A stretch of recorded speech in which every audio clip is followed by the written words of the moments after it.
you're tired tonight. I know you are. Not just the surface tiredness that comes from a busy day, but that deep, bone-weary exhaustion that settles into your soul when life feels too heavy, too complicated, too much. You've been carrying burdens that were never meant for your shoulders alone, haven't you? The weight of responsibilities, the pressure to keep everything together, the endless demands that follow you even into these quiet hours. Maybe tonight, you're lying here with your mind still racing, replaying conversations, rehearsing tomorrow's challenges, carrying the weight of unfinished tasks and unresolved worries. Perhaps there's that familiar ache in your chest, the one that comes from trying so hard to be strong for everyone else while feeling fragile yourself.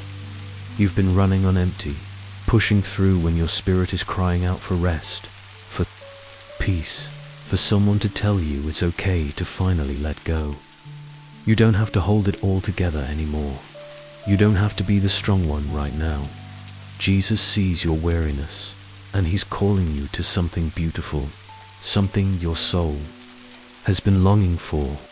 Come to me, all you who are weary and burdened, he whispers, and I will give you rest. Tonight, in this sacred space between day and sleep, he's inviting you to lay down every heavy thing and discover the peace that passes all. Understanding, let your breathing slow. Feel your body sinking deeper into rest.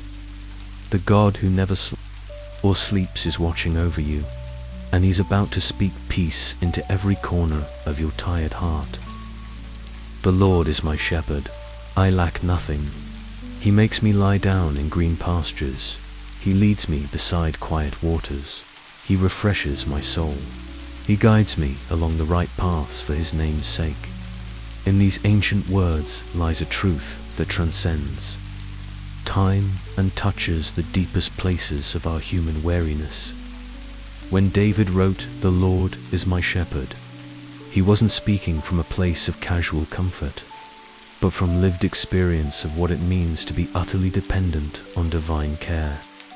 As a shepherd himself, David understood the profound intimacy of this relationship. How a shepherd knows each sheep by name, recognizes their individual needs, and provides not just for their survival, but for their flourishing. I lack nothing. What a radical statement for a weary soul to embrace. Not because your circumstances are perfect, but because the one who tends your soul has resources beyond your imagining. In your tiredness tonight, you may feel like you lack energy, lack clarity, lack the strength to face another day. But the shepherd sees differently. He sees that what you truly lack is not more to do, but permission to rest. What you lack is not more strength, but the understanding that his strength is made perfect in your weakness. He makes me lie down in green pastures. Notice that sometimes we must be made to rest. Your driven heart, your responsible spirit, your caring nature, these beautiful parts of who you are can also become the very things that prevent you from receiving the rest your soul craves. The shepherd, in his infinite wisdom and love, sometimes intervenes in our busyness, creating circumstances that force us to be still. Perhaps tonight is one of those divine interventions where life itself has conspired to bring you to this moment of enforced rest. Green pastures speak of abundance, of nourishment, of spaces where growth happens naturally without striving. As you sink into sleep tonight, imagine yourself in such a place, not the manufactured green of artificial turf, but the deep, rich green of grass that grows beside still waters, nourished by hidden springs. This is where your soul is being led tonight, not to a place of deprivation or emptiness, but to spiritual abundance that comes through rest. He leads me beside quiet waters. After the noise of your day, after the chaos of competing demands and urgent deadlines, your shepherd is leading you to a place of quietness. These aren't the turbulent waters, of crisis or the rushing streams of urgent activity. These are still waters, peaceful waters, waters that reflect rather than disturb. In the ancient Middle East, sheep could only drink from still water. Moving water frightened them. Your soul, like those sheep, needs stillness to be refreshed. As you rest tonight, let the quiet waters of God's peace wash over your anxious thoughts. Let them cleanse away the residue of stress and worry that has accumulated in your heart. These waters don't just quench thirst, they restore perspective, they calm agitation, they remind you that beneath the surface chaos of life, there are deep wells of divine peace available to you. He refreshes my soul. The Hebrew word here suggests renewal that comes from the very breath of God. Your soul, that deep, eternal part of you that no amount of busyness can satisfy and no achievement can truly fulfill, is being attended to by the Creator Himself. He's breathing new life into places that have grown stale, bringing freshness to areas that have become routine, stirring hope in corners where discouragement has settled. This refreshing isn't something you can manufacture through better time management or positive thinking. It's a divine gift that comes through surrender, through the simple act of allowing yourself to be led to still waters instead of demanding that you find them yourself. Tonight, as sleep approaches, your soul is being refreshed in ways you may not even be aware of, restored for tomorrow's journey, not through your effort, but through divine grace. Come to me, all you who are weary and burdened, and I will give you rest. Take my yoke upon you and learn from me, for I am gentle and humble in heart, and you will find rest for your souls. For my yoke is easy and my burden is light. This invitation from Jesus cuts through every excuse, every barrier, every reason you might think you don't qualify for divine rest. All you who are weary, not just the spiritually mature, not just those who have their lives perfectly ordered, not just the ones who never struggle or doubt. All you tonight, with your imperfections and unfinished business and complicated life, few are specifically included in this invitation. Jesus understands weariness in ways that go beyond the physical. He knows the weariness that comes from trying to please everyone, the exhaustion of managing expectations, the fatigue of keeping up appearances when your heart is breaking. He's felt the weight of responsibility for others, the burden of seeing need everywhere and feeling inadequate to meet it. When he offers rest, he's not speaking as someone who has never known tiredness, but as one who has experienced the full spectrum of human exhaustion. And I will give you rest, not I will show you how to find rest, or I will teach you techniques for rest. He will give it. Rest, in this sense, is not something you achieve, but something you receive.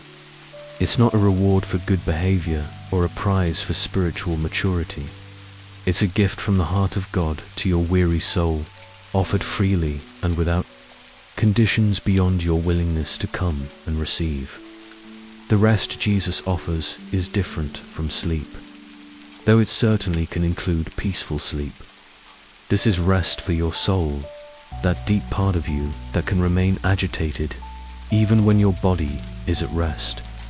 It's the rest that comes from knowing you're not responsible for outcomes beyond your control. The peace that settles over you when you remember that God's love for you isn't dependent on your performance. Take my yoke upon you. At first, this might seem contradictory. How can taking on a yoke lead to rest? But Jesus is offering to share the burden, to be yoked together with you in the work of your life. A yoke distributes weight between two animals, and the stronger one naturally bears more of the load. When you're yoked with Christ, He carries the heavier burden, leaving you with only what you can handle. The yoke also speaks of direction and purpose. to animals yoked together, move in the same direction, at the same pace. Your restless striving, your anxious rushing ahead, your tendency to lag behind in fear, all of this finds rhythm and peace when you're yoked with Christ. His pace becomes your pace, His direction becomes your direction, His strength supplements your weakness. Learn from me, for I am gentle and humble in heart. The God of the universe describes Himself as gentle, not harsh, not demanding, not impatient with your slow progress or repeated mistakes. His gentleness isn't weakness, it's strength under control, power exercised with perfect love. When you're learning from someone who is gentle, you don't have to fear making mistakes or asking questions or admitting you don't understand. His humility is equally remarkable. The one who has every right to demand also chooses to serve. He doesn't lord his power over you or use his knowledge to make you feel small. Instead, he comes alongside you as a companion, a fellow traveler who understands the journey because he's walked it himself. And you will find rest for your souls. This is the deep rest that comes not from the absence of activity, but from the presence of peace in the midst of activity. It's the rest that allows you to engage fully with life, without being overwhelmed by it, the calm that remains steady even when circumstances are chaotic. Your soul, that eternal part of you that connects with God, finds its home in this divine rest. For my yoke is easy and my burden is light. Easy doesn't mean effortless, means well-fitted, designed specifically for you. A good yoke is crafted to fit the animals that will wear it, smooth where it touches, balanced in its weight distribution. Christ's yoke for your life is custom-made, taking into account your personality, your circumstances, your strengths and limitations. What He asks of you fits who you are and who He's calling you to become. The burden is light, not because the work is insignificant, but because it's shared.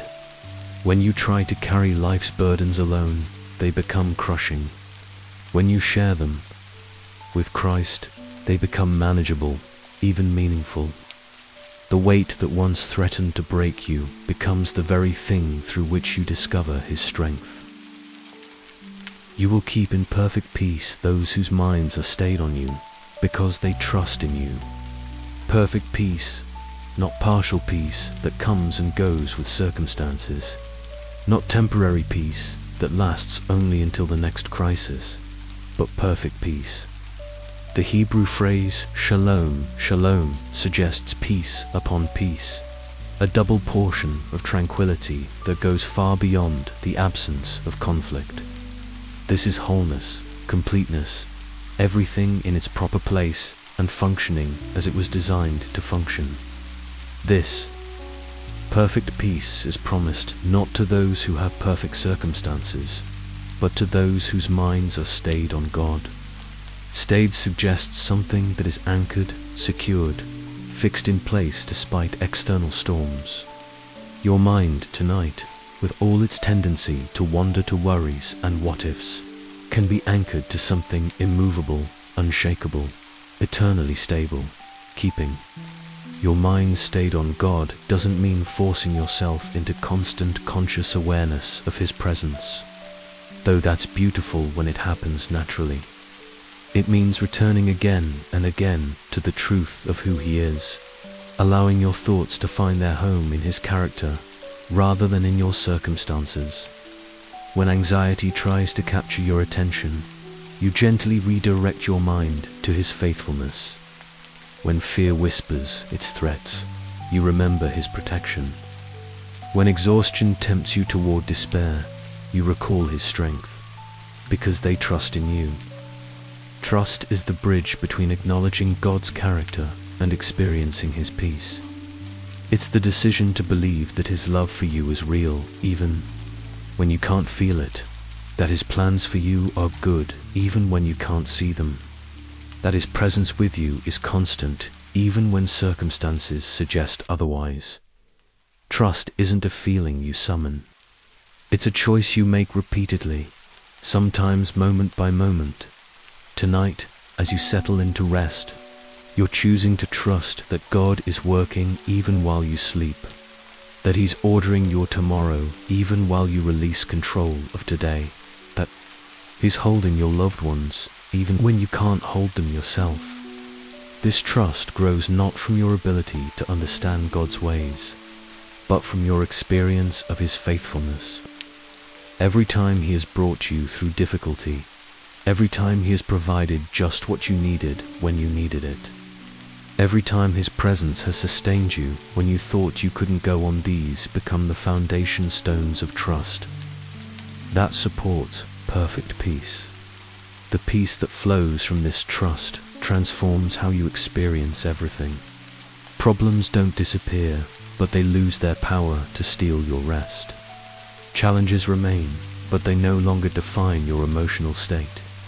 Uncertainty continues, but it no longer generates the anxiety that once kept you awake at night in perfect peace.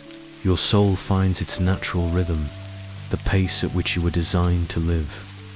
You discover that you can be deeply engaged with life without being anxious about it, that you can care deeply without carrying responsibility for outcomes beyond your control.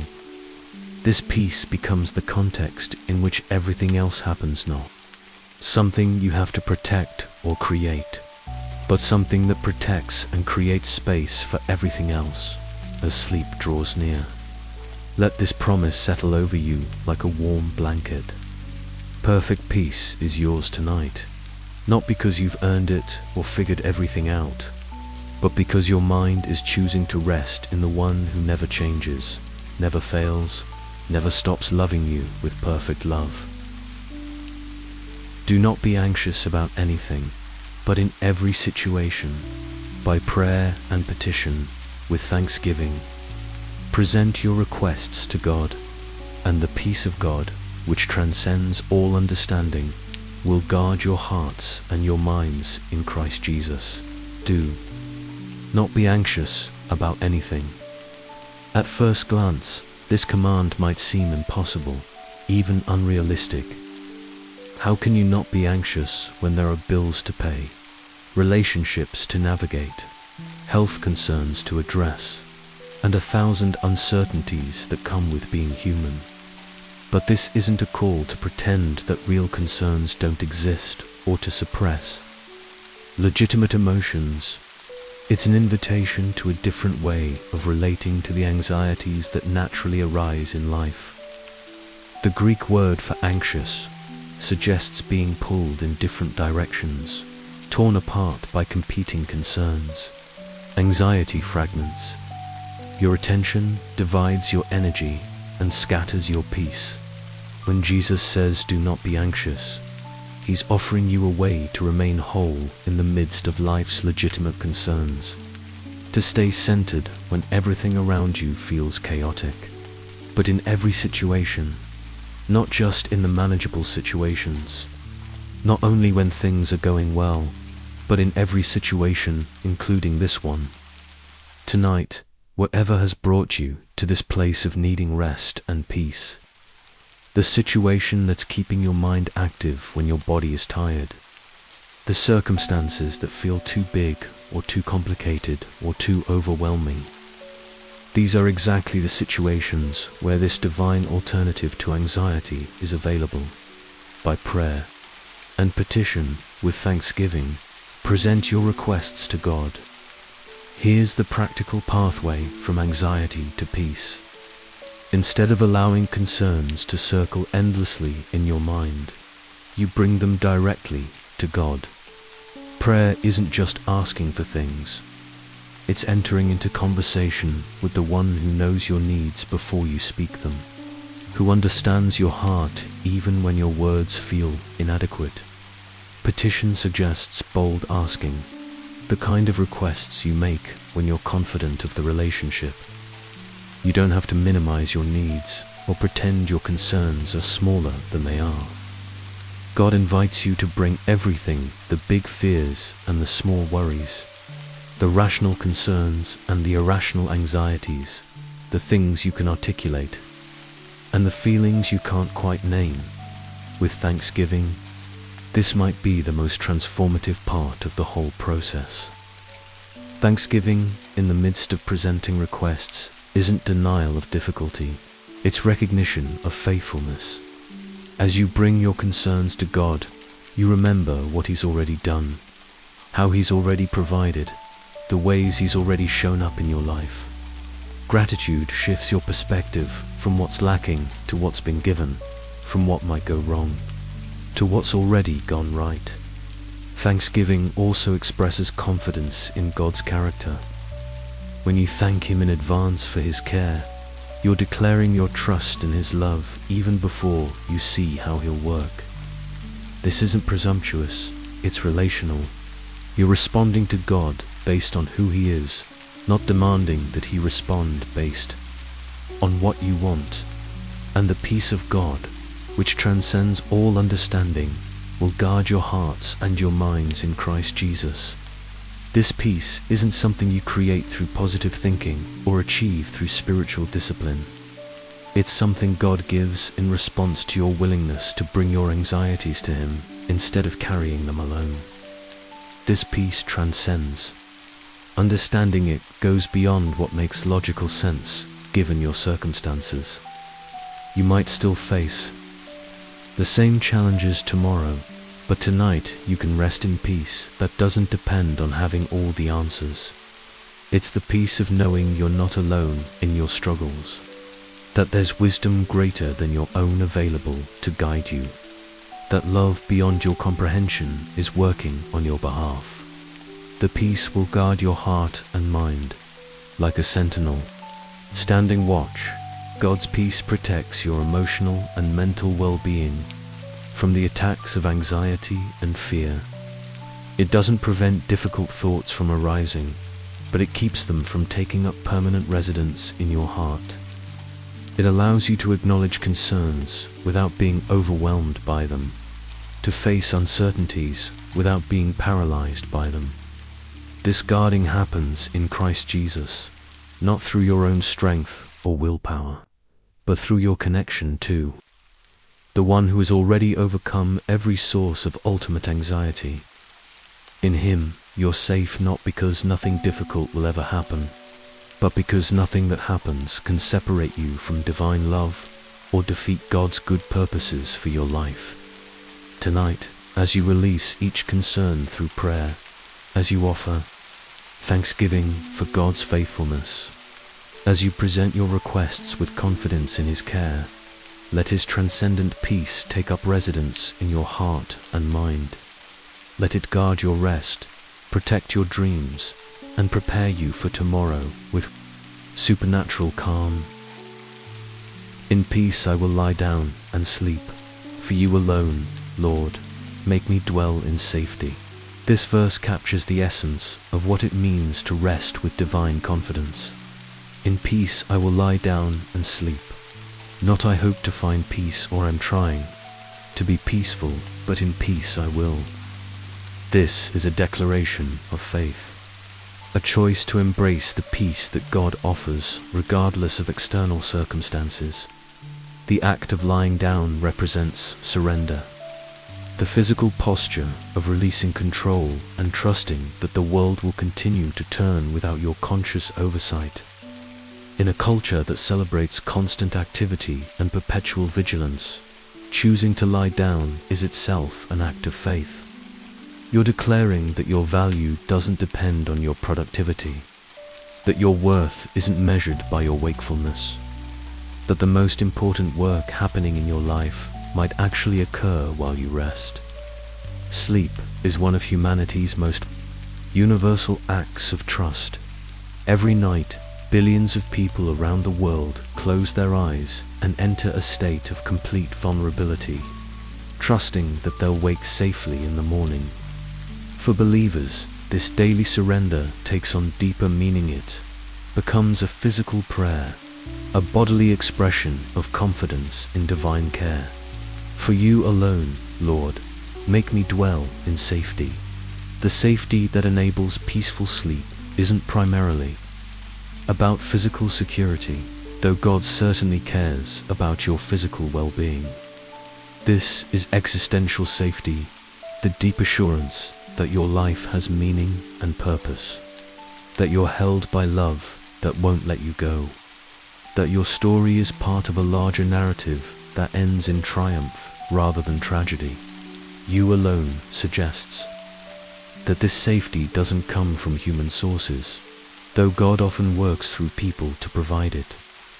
It doesn't come from having enough money in the bank, though financial stability can bring peace of mind. It doesn't come from perfect health, ideal relationships, or optimal circumstances. The safety that produces perfect rest comes from the unchanging character of God alone. This divine safety encompasses your past, present, and future. Your past mistakes are covered by grace, your present struggles are held in divine love, and your future is secure in God's good purposes. You don't have to lose sleep over regrets that have already been forgiven or worries about a future that's already in capable hands. Make me dwell suggests a settled condition, not a temporary visit. God's safety isn't something you visit occasionally when you remember to trust. It's your permanent address as a beloved child of God. You dwell there, you live there, you make your home in the security of divine love. Even when you forget this truth temporarily, the truth itself doesn't change. You remain safely held as you prepare for sleep tonight. Let this verse become your own declaration. Feel the weight of your body settling into the bed, recognizing this as a physical prayer of trust. Let your breathing slow as you remember that the same God who keeps the planets in their orbits is personally committed to your well-being. Allow the safety of divine love to replace any fear or anxiety that might otherwise disturb your rest. In this safety, you can dream peaceful dreams, knowing that even your subconscious mind is held in love. You can release control of tomorrow's challenges, trusting that divine wisdom is already at work on your behalf. You can let go of today's disappointments, confident that grace covers every imperfection and failure. Tonight, in peace, you will lie down and sleep, for God alone makes you dwell in safety. As this first cycle of prayer draws to a close, feel how the peace of God has settled over your weary soul like the gentlest rainfall on thirsty ground. The burdens you carried into this quiet hour have been lifted, not because they've disappeared, but because you've remembered the one who carries them with you.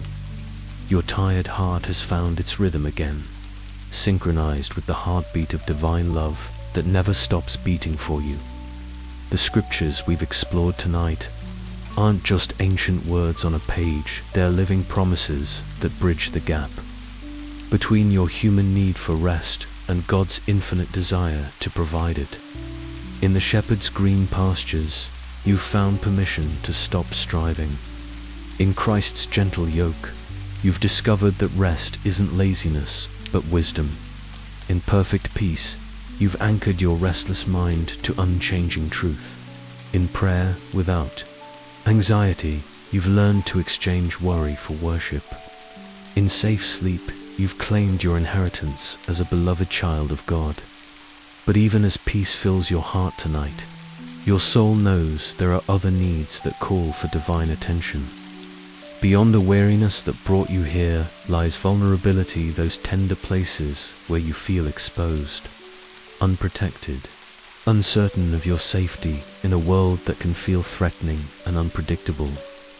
As you sink deeper into rest now, trust that the same God who has spoken peace over your tiredness is also your protector, your fortress, your safe harbor in every storm. The peace you've received tonight is preparing your heart to receive something even more profound, the unshakable assurance that you are completely, eternally, perfectly protected by love that will never fail.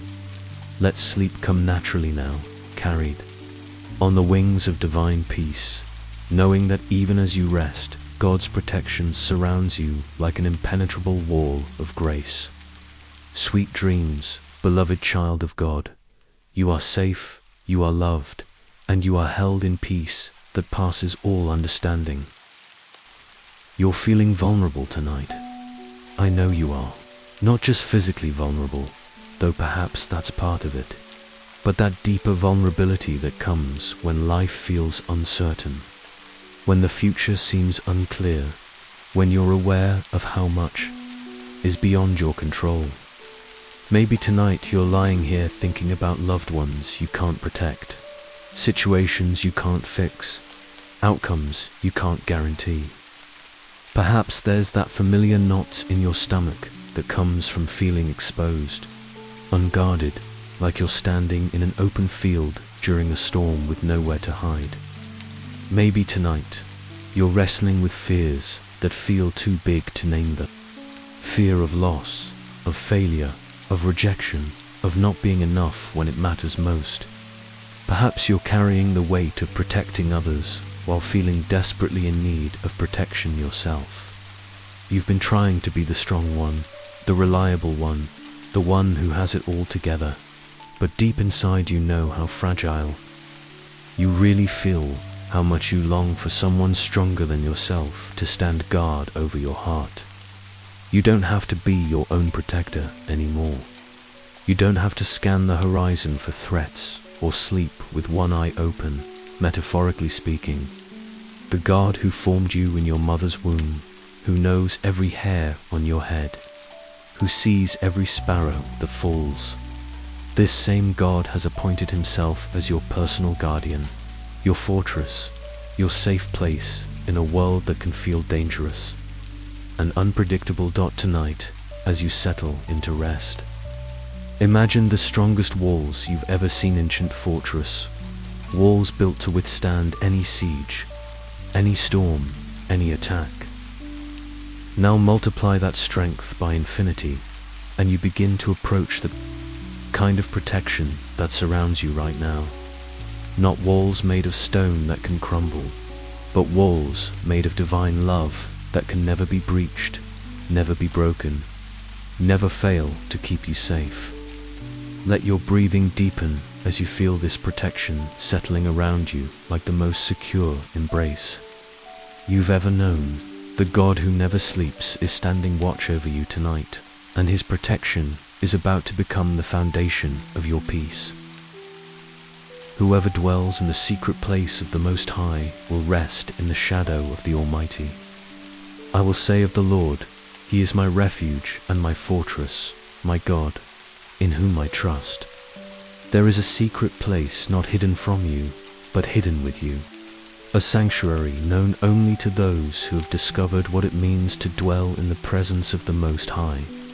This isn't a geographical location you travel to, but a spiritual reality you enter through faith, through surrender, through the simple recognition that you belong to the God who created and sustains all things. Whoever dwells not visits occasionally, not stops by when convenient, but dwells, makes their home, establishes residence. This secret place isn't meant to be a vacation destination for your soul, but your permanent address. It's where you live, where you return at the end of each day, where you find yourself naturally gravitating when life becomes overwhelming. To dwell here means to make this divine protection your default setting rather than your emergency backup plan. The Most High El Elyon in Hebrews speaks of God's supreme authority over every other power, every other force, every other source of potential threat. Whatever you're afraid of tonight, whatever seems too big or too powerful or too dangerous, it exists under the authority of the Most High, the boss of your difficult employer, the doctor with concerning news, the financial institution with power over your security, the person whose opinion you fear. All of these operate under the sovereignty of the One, whose secret place you're invited to call home, will rest in the shadow of the Almighty. A shadow represents both protection and proximity. You can only be in someone's shadow if you're close to them. The protection offered here isn't distant or impersonal, it's intimate, immediate, as close as your own shadow. When you're walking in bright sunlight, your shadow doesn't lag behind or run ahead. It moves with you, stays with you, adjusts to your every movement. This is how closely God's protection follows you through life. The shadow of the Almighty is large enough to cover not just you, but everything that matters to you. Your children, your spouse, your dreams, your future, all can find shelter in this divine shadow. You don't have to worry about whether there's enough protection to go around, or whether God's attention might be divided among too many needs. The Almighty has unlimited capacity to protect unlimited people in unlimited ways. Rest in this shadow doesn't mean inactivity, it means security. You can move, work, engage with life, pursue your calling, all while remaining in the shadow of divine protection. The rest is not cessation of activity, but cessation of anxiety about your safety. You can live fully without living fearfully because you know whose shadow covers you. I will say of the Lord, He is my refuge and my fortress, my God, in whom I trust. Notice the personal declaration here. I will say, this isn't just theological truth to be admired from a distance. It's personal testimony to be proclaimed with confidence. When fear whispers its threats, when anxiety paints worst-case scenarios, when vulnerability feels overwhelming, you have words to speak back. He is my refuge and my fortress. A refuge is a place of safety from pursuit or persecution somewhere. To run when you're being chased by circumstances beyond your control. God doesn't just provide refuge, He is your refuge. You don't have to search for safety, you're already in it. The protection isn't something you need to find or earn or qualify for. It's something you're already surrounded by simply by virtue of being His beloved child. A fortress suggests active defense against attack. While a refuge might be a place to hide, a fortress is a place to be defended. God isn't passive in His protection of you. He actively resists anything that would truly harm your soul. The enemy of your peace may lay siege to your mind, but he cannot breach the fortress of divine love that surrounds your true self.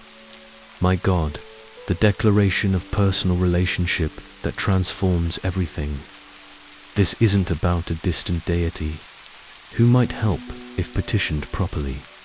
This is about my God, the one who has committed himself personally to your well-being, who takes your protection as personally as he takes his own glory, in whom I trust.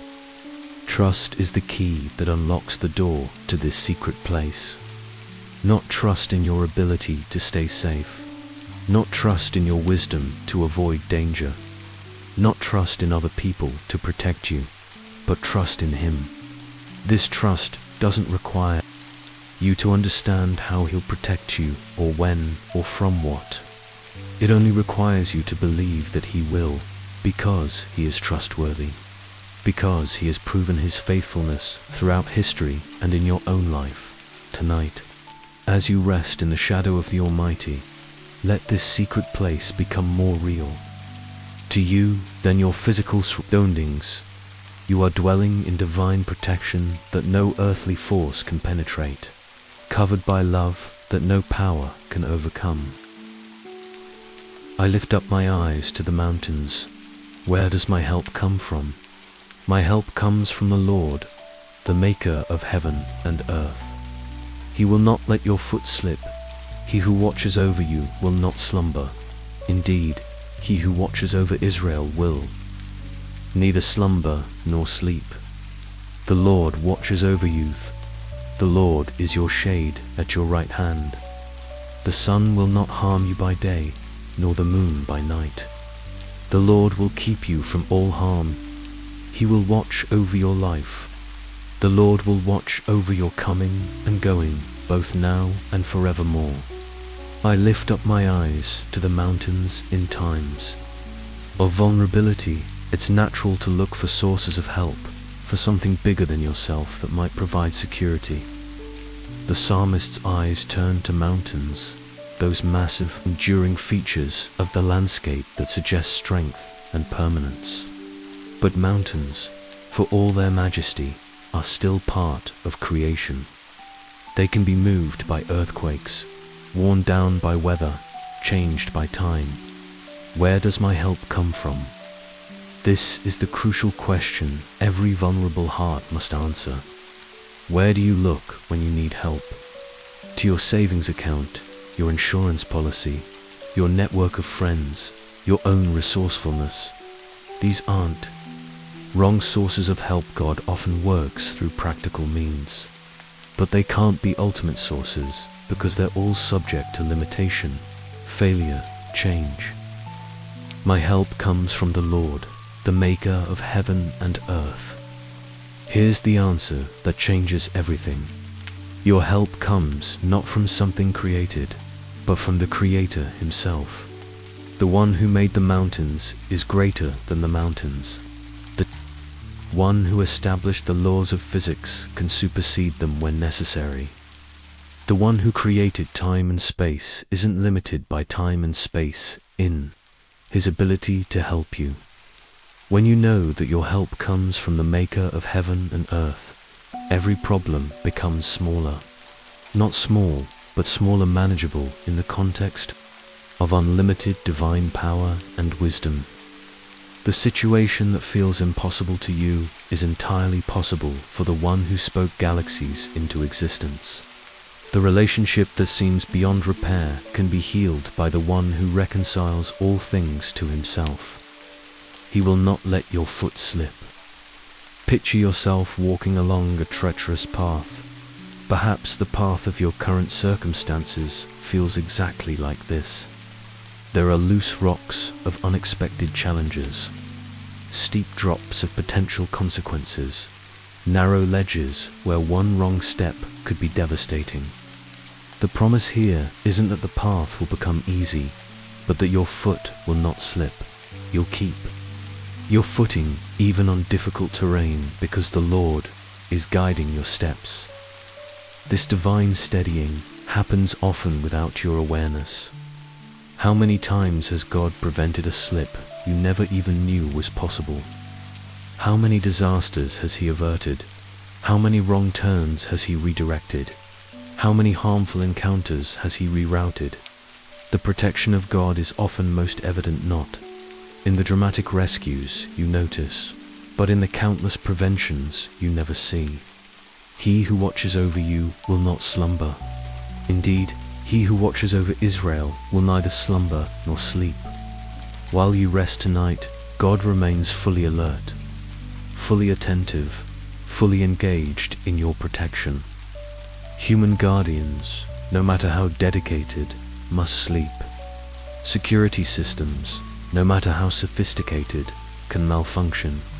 But divine protection never takes a break, never has a momentary lapse, never looks away. This sleepless watching isn't born of anxiety or compulsion. God doesn't stay awake because He's worried about you. He remains alert because it's His nature to be perfectly aware of everything always, and because He delights in caring for you. His watching over you is as natural and constant as His existence itself. The Lord watches over you.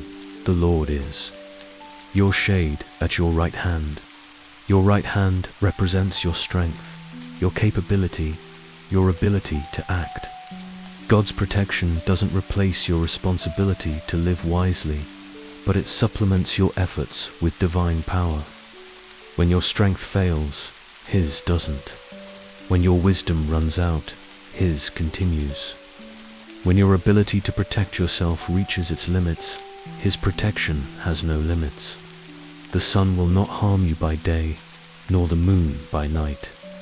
In the ancient world, both sun and moon were considered sources of potential harm, the sun through heat stroke, the moon through what was called lunacy. Modern science understands these differently, but the principle remains. God's protection covers both obvious dangers and subtle ones, both the threats you can see coming and the ones you can't anticipate. Day and night protection means comprehensive protection when you're awake and alert, when you're asleep and vulnerable, when you're strong and when you're weak, when you're confident and when you're afraid, in every condition. At every hour, in every circumstance, divine protection surrounds. You, the Lord, will keep you from all harm. He will watch over your life. This doesn't mean nothing difficult will ever happen to you, but that nothing will happen that can ultimately harm your soul or derail God's good purposes for your life. Some things that feel harmful in the moment may actually be protective in the bigger picture, keeping you from greater harm you couldn't foresee. The Lord will watch over your coming and going, both now and forevermore. Your daily movements, your life transitions, your major decisions, your small choices all are covered by divine watchfulness. When you leave for work tomorrow, when you return home, when you embark on new ventures, when you end old chapters, God's protection accompanies you through every threshold, both now and forevermore. The protection that covers you tonight is the same protection that will cover you throughout your entire earthly life and into eternity. This isn't temporary security that might expire. It's permanent, unchanging, everlasting watchfulness from the God who loves you with everlasting love. No weapon forged against you will prevail, and you will refute every tongue that accuses you. This is the heritage of the servants of the Lord, and this is their vindication from me, declares the Lord. In a world where attacks can come from multiple directions, physical, emotional, spiritual, relational, this promise addresses the deepest fears of the vulnerable heart. No weapon forged against you will prevail. Notice this doesn't say no weapons will be forged in a fallen world. There will always be forces that oppose God's people and God's purposes. But there's a crucial difference between weapons being forged and weapons prevailing. A weapon might be crafted with skill, powered by malicious intent, aimed with precision, but if God declares it will not prevail, then its ultimate failure is guaranteed. The weapon might cause temporary damage, might create momentary fear, might appear to be succeeding for a time, but its final trajectory is defeat, not victory. This promise covers every type of weapon that might be turned against you. The weapon of gossip designed to destroy your reputation, the weapon of manipulation meant to control your choices, the weapon of rejection intended to crush your spirit, the weapon of fear crafted to paralyze your faith. None of these will ultimately prevail. They may wound, but they cannot win. They may trouble, but they cannot triumph. Forged suggests intentionality, planning, deliberate effort to create something harmful. This isn't just about random difficulties or natural consequences, but about purposeful attacks against your well-being. Whether these attacks come from human enemies, spiritual forces, or simply the hostile environment of a fallen world, the promise remains: they will not prevail. The word prevail means to be victorious, to overcome, to achieve the intended destructive purpose. When God declares that no weapon forged against you will prevail, He's guaranteeing that nothing designed to ultimately harm you will succeed in its purpose. You might be wounded in battle, but you will not be defeated in war, and you will refute every tongue that accuses you. Accusations can be as damaging as physical weapons, sometimes more so. The tongue that speaks lies about your character, the voice that questions your motives, the words that try to redefine your identity, contrary to how God sees you all. Of these you will refute, not necessarily by arguing or defending yourself, but by living in the truth of who God says you are. Refutation sometimes comes through your words, but more often through your life. When accusations claim you're worthless, your continued existence as God's beloved child refutes the lie. When voices say you're hopeless, your persistence in faith refutes the falsehood. When criticism suggests you're beyond redemption, your experience of grace refutes the accusation. This is the heritage of the servants of the Lord. Heritage speaks of inheritance, of what rightfully belongs to you by virtue of your relationship with God. Protection from prevailing weapons and power. To refute accusations aren't special privileges you have to earn. They're part of your spiritual inheritance as a child of God. Just as human children inherit certain rights and protections by virtue of being born into a family, you inherit divine protection by virtue of being born again into God's family. The term servants of the Lord might seem to suggest subordination, but in the context of God's kingdom, being His servant is the highest honor and the safest position possible. Servants of earthly masters are vulnerable to their master's whims, but servants of the Lord are protected by His unchanging love and infinite power. And this is their vindication from me, declares the Lord. Vindication means to be proven right, to be cleared of wrongful accusations, to have your true character demonstrated. God Himself takes responsibility for your vindication. You don't have to vindicate yourself, prove your worth, or defend your reputation against every attack. God will vindicate you in His time and in His way. This vindication comes from God, from me, He declares. Not from your efforts to prove yourself, not from human recognition of your worth, not from the approval of those who have misjudged you, but from the Lord Himself. His vindication is the only one that ultimately matters, and it's guaranteed to everyone who serves Him. The declaration, declares the Lord, carries the full weight of divine authority. This isn't wishful thinking or human optimism. This is the word of the Lord, as certain as His existence, as reliable as His character. When the Lord declares something, it becomes as good as accomplished, as sure as if it had already happened. Tonight, as you rest in this promise, let it reshape how you think about the challenges you face. That difficult person who seems determined to make your life miserable. The weapon they're forging will not prevail.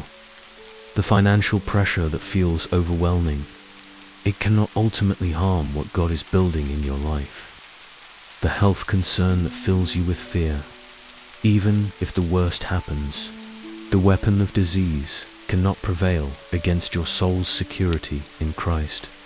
You are protected not by the absence of opposition, but by the presence of divine guarantee that opposition will not achieve its destructive purpose in your life. Rest tonight knowing that your heritage as a servant of the Lord includes protection that never fails and vindication that never comes too late. Be strong and courageous. Do not be afraid or terrified because of them, for the Lord your God goes with you. He will never leave you nor forsake you. Be strong and courageous. This command might seem impossible when you're feeling vulnerable and afraid, but notice it comes with a reason that makes it possible. Strength and courage aren't qualities you have to manufacture from your own limited resources. They're responses to the reality of divine presence. When you truly grasp that God goes with you, strength and courage become natural outcomes rather than forced attitudes.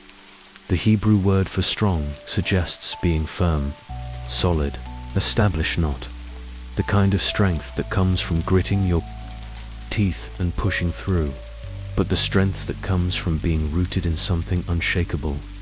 It's the strength of a tree planted by streams of water, drawing its stability not from its own efforts, but from its connection to a reliable source.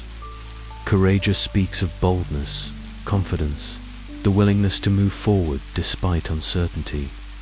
Courage doesn't mean the absence of fear. It means the presence of something stronger than fear. When you know that God goes with you, you can acknowledge your fears while refusing to be controlled by them. Do not be afraid or terrified because of them. The them in this verse originally referred to the enemies the Israelites would face in the Promised Land. But for you tonight, them might represent any source of fear or threat, the difficult people in your life, the uncertain circumstances you're facing, the potential disasters your mind conjures in the darkness, whatever they are. You don't have to be afraid or terrified because of them. Fear is a natural human response to perceived threat, but it doesn't have to be your master. Terror goes beyond fear to paralyzing panic, the kind of overwhelming dread that stops you from functioning. God's presence with you transforms both fear and terror from masters into messengers. They can alert you to situations that need attention, but they cannot dictate your response. For the Lord your God goes with you, not ahead of you into an unknown future, not behind you to clean up your mistakes, but with you in real time, in present circumstances, in the immediate challenges you're facing. His presence isn't something you have to achieve through spiritual discipline or earn through good behavior. It's something that's already true, already active, already protecting you. Goes with you suggests dynamic movement, not static presence. God doesn't just sit with you when you're still. He moves with you as you navigate life's changes and challenges. When you walk into difficult conversations, He walks with you. When you face uncertain diagnoses, He faces them with you. When you enter new seasons of life, He enters them with you. He will never leave you nor forsake you. Never is absolute not. Probably won't, or usually doesn't, or rarely ever, but never. There is no circumstance, no failure, no distance you could travel that would cause God to abandon you. Even when you can't feel His presence, even when circumstances suggest He's absent, even when you make choices that disappoint Him, He remains with you. Leave and forsake are two different words that together create comprehensive assurance. To leave suggests going away. To forsake suggests giving up on someone. God will do neither. He won't go away when you need Him most, and He won't give up on you when you disappoint Him most. His commitment to you isn't based on your performance. It's based on His character. This promise was first given to Joshua as he prepared to lead Israel into the Promised Land, but it echoes throughout Scripture because it reflects God's unchanging nature. What was true for Joshua is true for you. You're not going into your challenges alone. The same God who enabled Joshua to conquer armies and claim territory is with you as you face your own battles and claim your own promises. The writer of Hebrews quotes this very verse when encouraging believers to be content and free from the love of money. Because if God will never leave or forsake you, you can trust Him to provide what you need. Hebrews 13:5. The connection is profound. Divine presence is the foundation of divine provision. Because He's with you, you can trust that what you need will be available when you need it. Tonight, as you settle into rest, let this promise settle into your heart with the weight of absolute truth. The God who created you, who knows your name, who numbers your days, who has plans for your welfare and not for harm, this God is with you right now.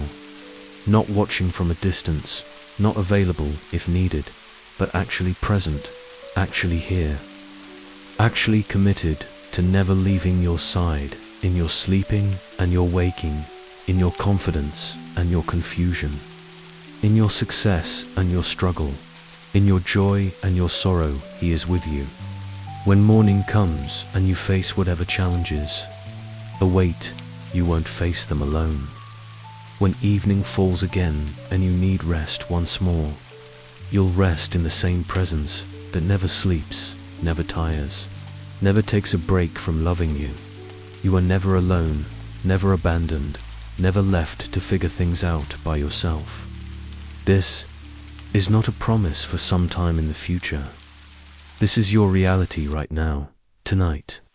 As you close your eyes and trust your vulnerable heart to the one who will never leave you nor forsake you.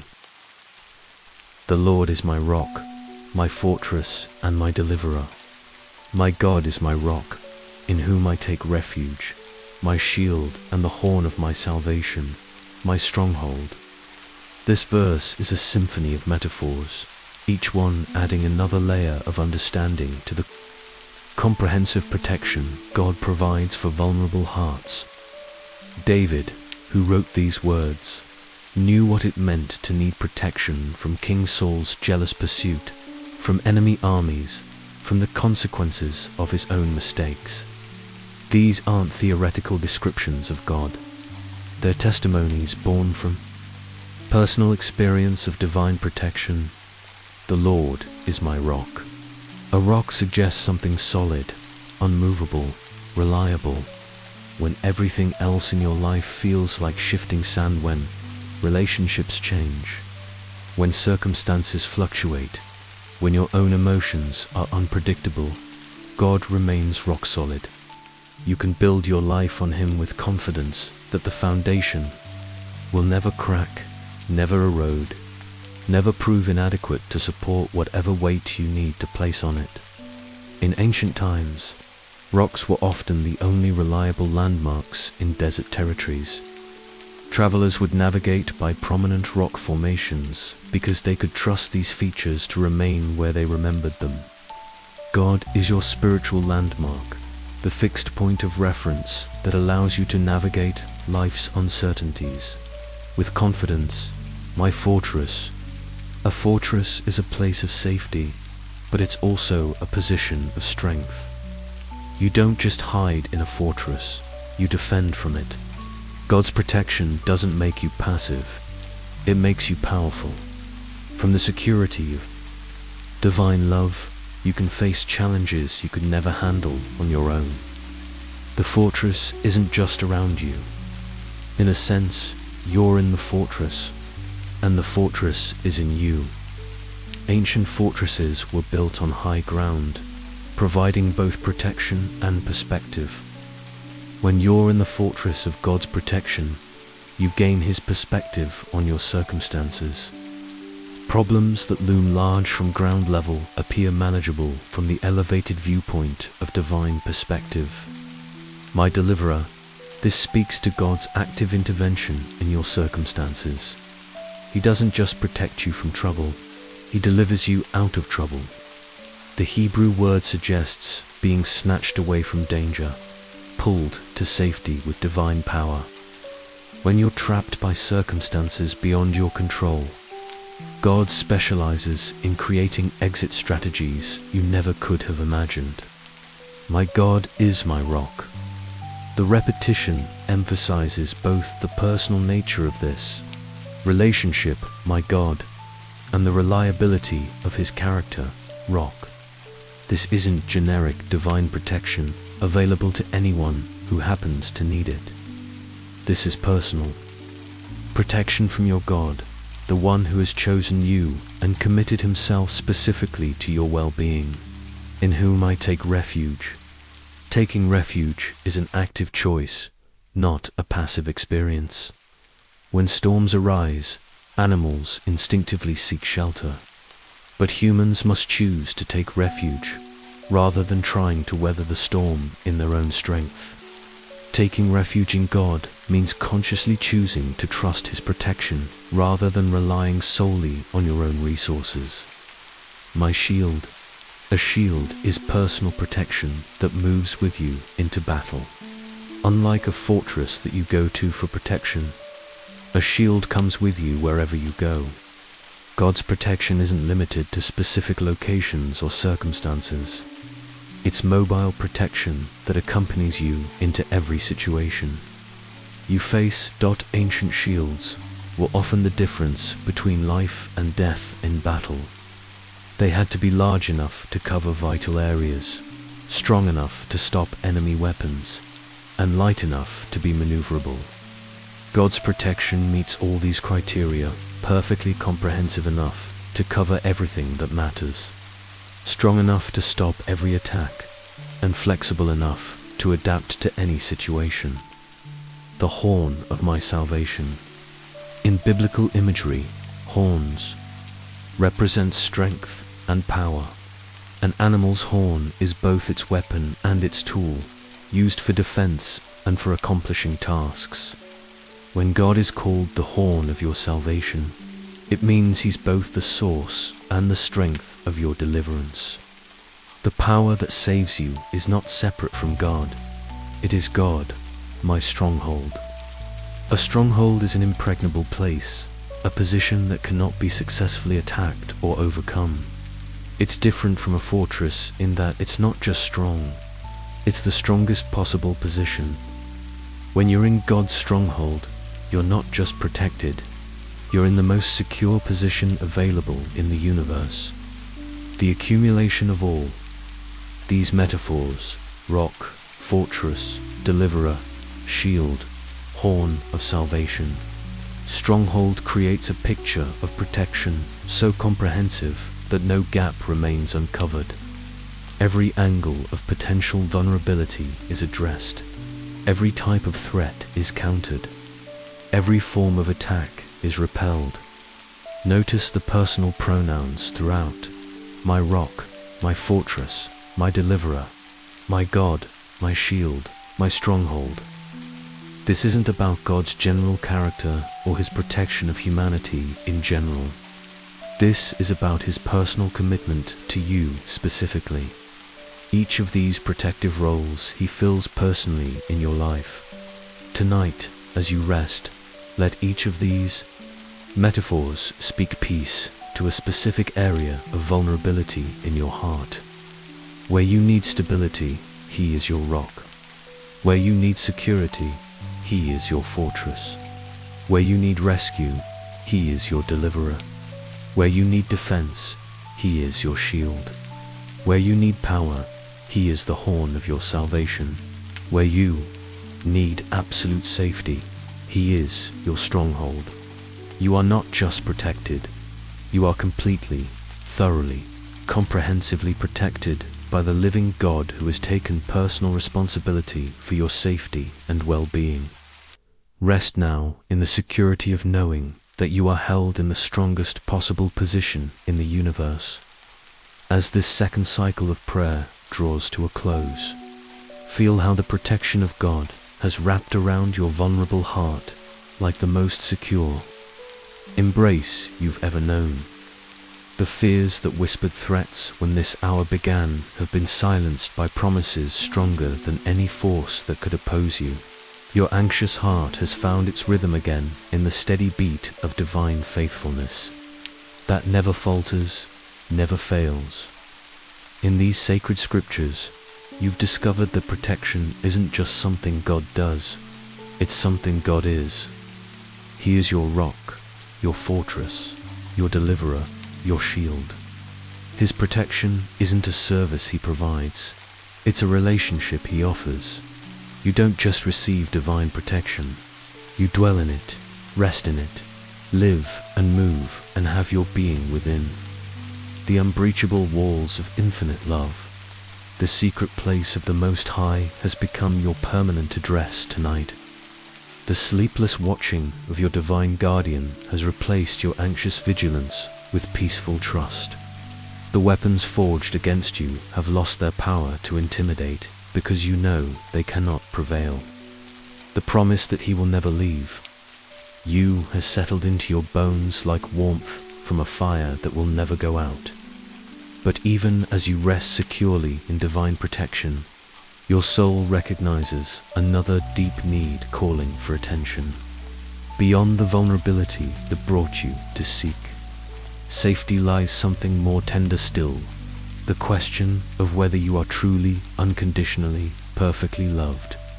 It's one thing to be protected, it's another to be cherished. It's one thing to be safe, it's another to be celebrated. As you sink deeper into rest now, trust that the same God who has proven himself your protector is also your lover. The one whose heart beats with infinite affection for you, not because of what you do, but because of who you are to him. The protection you've received tonight has been preparing your heart for something even more, transforming the unshakable assurance that you are completely, eternally, extravagantly loved. Let sleep come naturally. Now, carried on wings of divine protection, knowing that as you rest in safety, you're also resting in the arms of the one who doesn't just keep you safe, but treasures you beyond measure. Sweet dreams, beloved child of God, you are protected, you are secure, and you are infinitely loved. You're struggling with your worth tonight. I know you are, not just questioning your abilities or your performance, but wrestling with that deeper, more painful question that haunts so many hearts in the quiet hours. Am I really lovable? Am I truly enough? Do I matter to anyone, really matter, in a way that couldn't be replaced or forgotten? Maybe tonight you're lying here replaying moments when you felt rejected, remembering words that cut deep, carrying the weight of disappointments that seem to confirm your worst, fears about yourself. Perhaps you're thinking about the ways you've failed recently, the mistakes that make you cringe, the times you've fallen short of your own standards, let alone God's. Maybe there's that familiar voice whispering lies about your inadequacy, your unworthiness, your fundamental flawedness that surely makes you undeserving of real love. You've been trying so hard to earn approval, to prove your value, to make yourself worthy of the love you desperately crave. But tonight you're exhausted from the effort and wondering if it's even possible. Maybe you've been loved conditionally for so long that you've forgotten what unconditional love even looks like. Perhaps every relationship you've known has come with spoken or unspoken requirements. Be successful enough, be attractive enough, be helpful enough, be perfect enough, be perfect enough. And then maybe you'll be considered worthy of love. You've internalized these conditions until you believe they apply even to how God sees you. You don't have to earn love anymore. You don't have to prove your worth or fix yourself before you can be cherished. The God who formed you in your mother's womb looked at you, yes, you, with all your imperfections and struggles and fears, declared you precious beyond measure, not because of what you might become, not because of what you've accomplished, but because of who you are right now, in this moment, exactly as you are. Tonight, as you settle into rest, imagine the most pure, accepting, delighted love you've ever witnessed. Perhaps a parent gazing at their newborn child. Perhaps a grandparent's eyes lighting up when their grandchild enters the room. Now multiply that love by infinity. Remove every trace of conditions or requirements. Make it eternal and unchanging. And you begin to approach the kind of love that's being poured out over you right now, this very moment, as you breathe in and out in the darkness. Let your heart begin to open just a little to the possibility that you are not just tolerated or accepted, but genuinely, thoroughly, completely beloved. The one who spoke stars into existence speaks love over you with every heartbeat. And tonight you're going to discover what it means to rest in love that will never let you go. See what great love the Father has lavished on us, that we should be called children of God, and that is what we are. The reason the world does not know us is that it did not know Him. See what great love the Apostle John is practically shouting with wonder. calling attention to something so magnificent that it could be easily overlooked or taken for granted. Look at this, he's saying. Pay attention to this incredible reality. The word see suggests not just casual observation, but intentional examination. The kind of careful looking that reveals layers of meaning you might miss with a quick glance. The love being described here isn't ordinary affection or even extraordinary human love. It's divine love that originates from the very nature of God himself. Love that has no beginning and will have no end. Love that exists independent of any response or worthiness from its recipients. This is the love that motivated creation itself, the love that sustains every atom in the universe, the love that will outlast the stars. The Father has lavished on us. Lavished suggests extravagant abundance, the kind of giving that goes far beyond what's necessary or expected. When someone lavishes gifts on another person, they don't count the cost or measure their generosity carefully. They give freely, joyfully, excessively. God hasn't carefully portioned out his love to make sure there's enough to go around. He has lavished it, poured it out in overwhelming abundance, given more than you could ever use or exhaust. This lavish love isn't something God decided to give. It's something he continues to give, moment by moment, breath by breath. Even as you rest tonight, divine love is being lavished on you, not because you're sleeping peacefully or thinking holy thoughts, but simply because you exist as his beloved child, that we should be called children of God. This is the stunning result of lavish divine love. You get to be called God's child, not God's project, not God's charity case, not God's disappointment, but his child. In the ancient world, adoption was often more significant than biological birth because it was a deliberate choice. When God calls you his child, he's making a deliberate choice to claim you as his own, to give you his name, to share his inheritance with you. The word called doesn't just mean named. It means summoned into identity. When God calls you his child, he's calling forth in you everything that identity entails: his nature, his character, his authority, his security, his future. You don't just carry the title, you carry the reality of divine DNA, the actual life of God within you, and that is what we are. John adds this exclamation because the reality is almost too wonderful to believe. It would be remarkable enough if this were just a title or a metaphor, but it's not. You actually are God's child. This isn't aspirational or conditional. It's present reality. Right now, tonight, as you lie in the darkness wondering about your worth, you are present tense, current reality, child of the living God. This present tense reality changes everything about how you understand yourself. When doubts about your value arise, you can remind yourself, I am God's child. When feelings of rejection threaten to overwhelm you, you can declare, I am God's child. When shame tries to define your identity, you can proclaim, I am God's child. The reason the world does not know us is that it did not know him. This explains why the love and identity you've received might feel foreign, why it might be hard to accept or believe. The world operates on different principles: performance-based acceptance, conditional love, earn your keep relationships. The world doesn't understand divine love because it doesn't understand the divine lover. When people in your life fail to see your true worth, when they treat you as less than precious, when they make you feel unlovable, it's not because there's something wrong with you. It's because they don't know the God who has lavished his love on you and called you his child. Their inability to see your true identity doesn't change your true identity. It only reveals their limitation. This also means you can stop trying to prove your worth to a world that doesn't understand how worth is truly measured.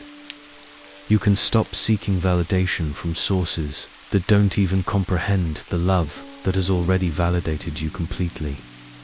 You can rest in an identity that's secure regardless of whether others recognize it or not. Tonight, as you settle into sleep, let this truth settle into your heart. You are the recipient of lavish divine love. Love so abundant that it qualifies you to be called on, actually be a child of God. This isn't something you achieved or earned. It's something you received as a gift of grace. This isn't something you have to maintain through good behavior. It's something God maintains through His unchanging character. You are loved lavishly. You are chosen deliberately. You are called by name. You are God's own child. And that is what you are, tonight and always, regardless of how you feel, regardless of what you've done, regardless of what anyone else thinks. Rest now in the security of an identity that can never be taken from you because it was never based on you in the first place. It's based on the unchanging love of your Heavenly Father. For I am convinced that neither death nor life, neither angels nor demons, neither the present nor the future, nor any powers, neither height nor depth, nor anything else in all creation, will be able to separate us from the love of God that is in Christ Jesus our Lord. Paul writes these words with the confidence of a man who has tested the boundaries of divine love and found them limitless. I am convinced this isn't wishful thinking or religious optimism. This is settled certainty, born from personal experience. Paul had faced persecution, shipwreck, imprisonment, betrayal, and countless hardships. Yet he emerged with unshakable confidence in the inseparable nature of God's love. Neither death nor life, these two realities bookend human existence, representing the ultimate limits of earthly experience. Death, which seems to separate everything else, cannot separate you from God's love. Even if your physical life ends, the love that holds you transcends mortality. But life itself, with all its complexities, disappointments, and failures, also cannot create separation. You don't have to wait until death to discover whether God's love is strong enough. It's strong enough right now, in the midst of whatever life is throwing at you. Neither angels nor demons, this covers the spectrum of spiritual powers, from the highest heavenly beings to the darkest forces of evil. Even angels, in all their power and glory, couldn't separate you from God's love if they wanted to. And demons, despite their malicious intent and spiritual authority, lack the power to break the connection between you and divine love. If beings of such supernatural power are powerless to create separation, how much less can any human force or circumstance accomplish what they cannot? Neither the present nor the future time itself cannot erode God's love for you. The present moment, with all its pain or confusion or disappointment, cannot diminish divine affection. The future, with all its uncertainties and potential difficulties, cannot weaken the bond between you and your Heavenly Father. Past, present, and future are all held within the eternal now of God's unchanging love. This promise is particularly precious for anxiety about the future. Whatever you're worried might happen, whatever scenarios keep you awake at night, whatever potential losses or changes, fear in your heart, none of these, even if they came to pass, could separate you from the love of God. The worst case scenario you can imagine is still not powerful enough to break the connection divine love has established, nor any powers. This refers to spiritual authorities, governmental powers, influential people, or any force that wields authority in earthly or heavenly realms. The boss who could fire you, the government that could restrict your freedom, the person whose opinion carries weight in your community, the spiritual forces that operate behind visible circumstances. None of these powers, regardless of how formidable they seem, can create separation between you and God's love. Neither height nor depth. These spatial metaphors suggest that there's no distance, no location, no position you could find yourself in that would place you beyond the reach of divine love.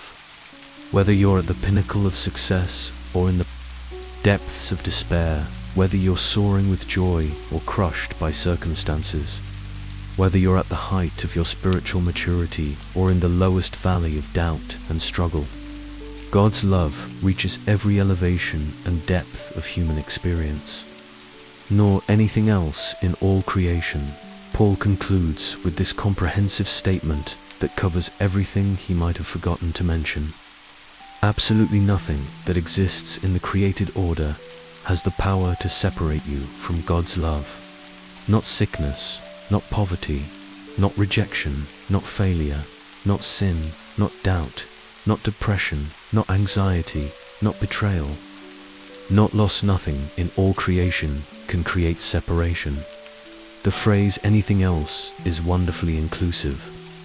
Whatever specific fear or worry or circumstance you're facing tonight, it falls under this category. The thing you're most afraid might make you unlovable to God is included in anything else. And Paul declares with divine authority that it cannot separate you from the love of God.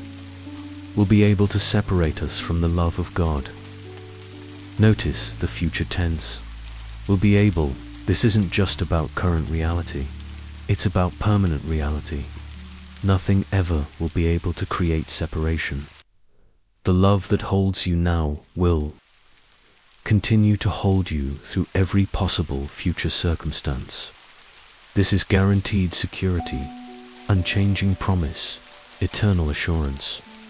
That is in Christ Jesus our Lord. The love that's being described isn't abstract or theoretical. It's embodied in a person, demonstrated through relationship, made tangible through sacrifice. The love of God isn't a feeling or an idea. It's a reality that took on flesh, lived among us, died for us, and rose again to secure eternal connection with us in Christ Jesus. God's love is not just declared but demonstrated. The cross becomes the ultimate proof that nothing can separate you from divine love. Because the separation that sin created has already been bridged. The price that love demanded has already been paid. The connection that evil sought to break has already been permanently restored. Tonight, as you rest in this unbreakable love, let every fear about your worthiness, every anxiety about potential rejection, every worry about future circumstances be swallowed up in the certainty of inseparable divine affection. You are held by love that cannot be broken, threatened, or diminished by anything in all creation. Sleep peacefully in the security of connection that nothing, absolutely nothing, can ever destroy. The Lord appeared to us in the past, saying, I have loved you with an everlasting love. I have drawn you with unfailing kindness. I have loved you with an everlasting love. These words from God Himself carry the weight of divine promise and the comfort of eternal assurance. The verb tense is crucial here. I have loved. Not I will love if you prove yourself worthy. Not I might love if you change. Not I could love if you were different. But I have loved past tense. Already accomplished, settled reality. This love preceded your awareness of it, your acceptance of it, even your existence. Before you were born, before you had done anything good or bad, before you had any opportunity to earn or forfeit divine affection, God had already settled the question of His love for you. This love isn't a response to who you've become. It's the foundation of who you are. Everlasting means without beginning and without end. Love that exists outside the constraints of time. Human love often has a beginning point. We fall in love, we grow to love, we learn to love. But God's love for you has no starting point, because it flows from His eternal nature. He doesn't develop feelings for you. He is love, and therefore, His love for you is as eternal as His existence. Everlasting also means this love will never end, never diminish, never grow cold or fade. The marriages that end in divorce, the friendships that cool over time, the family relationships that become strained or distant, these experiences might make you wonder if any love can truly last. But God's love for you is literally everlasting, destined to endure longer than the stars, stronger than time itself. This eternal quality of divine love means that nothing you do today can diminish the love you received yesterday, and nothing you do tomorrow can increase or decrease the love you have right now. It's constant, consistent, unchanging across all time and circumstances. I have drawn you with unfailing kindness. The Hebrew word for drawn suggests gentle pulling, patient attraction, persistent invitation. This isn't forceful, dragging, or manipulative persuasion. It's the tender drawing of love that woos rather than demands, invites rather than coerces.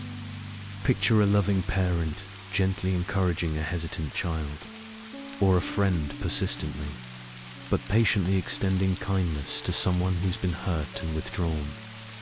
God has been drawing you to Himself your entire life, often in ways you didn't recognize at the time. The moments of beauty that took your breath away, the experiences of love that opened your heart, the times of crisis that made you reach for something beyond yourself, the quiet stirrings of your soul toward truth and meaning. All of these were part of God's patient, persistent drawing of you to His heart. Unfailing kindness speaks to both the character and the consistency of how God relates to you. His kindness isn't dependent on your mood, your performance, or your response. It doesn't fail when you fail, doesn't falter when you falter, doesn't disappear when you're difficult to love. This kindness is as reliable as gravity, as constant as the sunrise, as dependable as the laws of physics. The Hebrew word for kindness here is chesed, which encompasses love, mercy, faithfulness, and covenant loyalty all wrapped together. It's the kind of steadfast love that keeps promises even when keeping them is costly, that remains faithful even when faithfulness isn't reciprocated, that continues to bless even when blessings seem to go unnoticed or unappreciated. This unfailing kindness is what has brought you to this moment of rest tonight. Every step of your journey, every turn in your path, every season of your life has been touched by divine kindness that never fails. Even the difficult seasons, the painful experiences, the times when you felt far from God, His kindness was present, working behind the scenes, weaving even broken pieces into a tapestry of grace. The drawing and the kindness work together. God's love doesn't just exist in some abstract, distant way. It actively, kindly, persistently reaches toward you. When you feel unloved or unlovable, it's because you're experiencing temporary disconnection from the awareness of this drawing, not because the drawing has stopped. God's unfailing kindness continues to pull your heart toward truth, toward healing, toward home. Tonight, as you settle into rest, let yourself feel this gentle drawing. You don't have to understand it or figure out how to respond to it perfectly. You can simply receive it, rest in it, allow it to remind you that you are not alone in the universe. You are the object of everlasting love, the recipient of unfailing kindness, the one whom God Himself is gently, persistently, lovingly drawing to his heart. This love existed before your first breath and will continue after your last. This kindness has never failed you, even when you couldn't see it, and it never will fail you, no matter what tomorrow brings. You are loved with everlasting love, drawn with unfailing kindness, held in the heart of God with a grip that will never loosen, never weaken, never let you go. But because of his great love for us, God, who is rich in mercy, made us alive with Christ even when we were dead in transgressions. Is by grace you have been saved. But because of his great love for us, these words mark a dramatic turning point in the human story. The but indicates a contrast, a divine intervention that changes everything. Whatever your condition was before this love intervened, whatever your spiritual state or emotional condition or relational status, everything changes because of his great love. This love is the game changer, the difference maker, the force that transforms hopeless situations into testimonies of grace. Great love suggests love that's impressive in its magnitude, remarkable in its intensity, extraordinary in its expression. This isn't casual affection or mild fondness. This is love so profound that it motivated the most dramatic rescue mission in history. The greatness of this love isn't just in its feeling, but in its action. Not just in its intensity, but in its intervention on your behalf. God, who is rich in mercy, riches suggest abundance, excess, more than enough. God doesn't just have mercy, he is rich in mercy, wealthy in compassion, abundant in forgiveness. When you need mercy tonight, you're not asking for something that's in short supply. You're drawing from divine riches that can never be depleted, never run out, never prove insufficient for your need. Being rich in mercy means God can afford to be generous with forgiveness. He doesn't have to ration his compassion or carefully measure his grace. He can lavish mercy on you without worrying about having enough left for others, without concern about waste or excess. His merciful riches are infinite, always available, made us alive with Christ. This describes the most fundamental transformation possible, from death to life. The making alive that God accomplishes isn't just about eternal destiny, it's about present reality, where parts of your soul had died from disappointment, rejection, shame, or despair. God's great love brings resurrection. Where your heart had grown cold from hurt or cynicism, divine mercy brings warmth and hope back to life. Being made alive with Christ means your new life is connected to his life, sustained by his life, empowered by his life. This isn't self-improvement or positive thinking. This is participation in the very life of God. The vitality, the peace, the joy, the love that characterize Christ's life become available to you because you've been made alive with him. Even when we were dead in transgressions, the timing of this divine intervention is crucial. God didn't wait for you to clean up your act, improve your behavior, or prove your worthiness. His great love and rich mercy intervened even when you were spiritually dead, even when you were trapped in patterns of behavior that were destructive to yourself and others. This challenges every voice that tells you to fix yourself before you can be truly loved. God's love came to you in your deadness, not after you overcame it. His mercy reached you in your brokenness, not after you healed. His intervention happened while you were still trapped in transgressions, not after you escaped them. It is by grace you have been saved. Grace is the mechanism by which God's great love and rich mercy reach you. Grace means unearned favor, undeserved kindness, unmerited blessing. It's the opposite of earning or achieving or deserving. Grace is love in action on behalf of those who couldn't earn it, wouldn't deserve it, and can't repay it. The phrase "you have been saved" is in the perfect tense, indicating a completed action with ongoing results. Your salvation isn't something you're working toward or hoping to achieve. It's something that has already been accomplished. The love that reached you, the mercy that forgave you, the grace that transformed you, these aren't future possibilities, but present realities.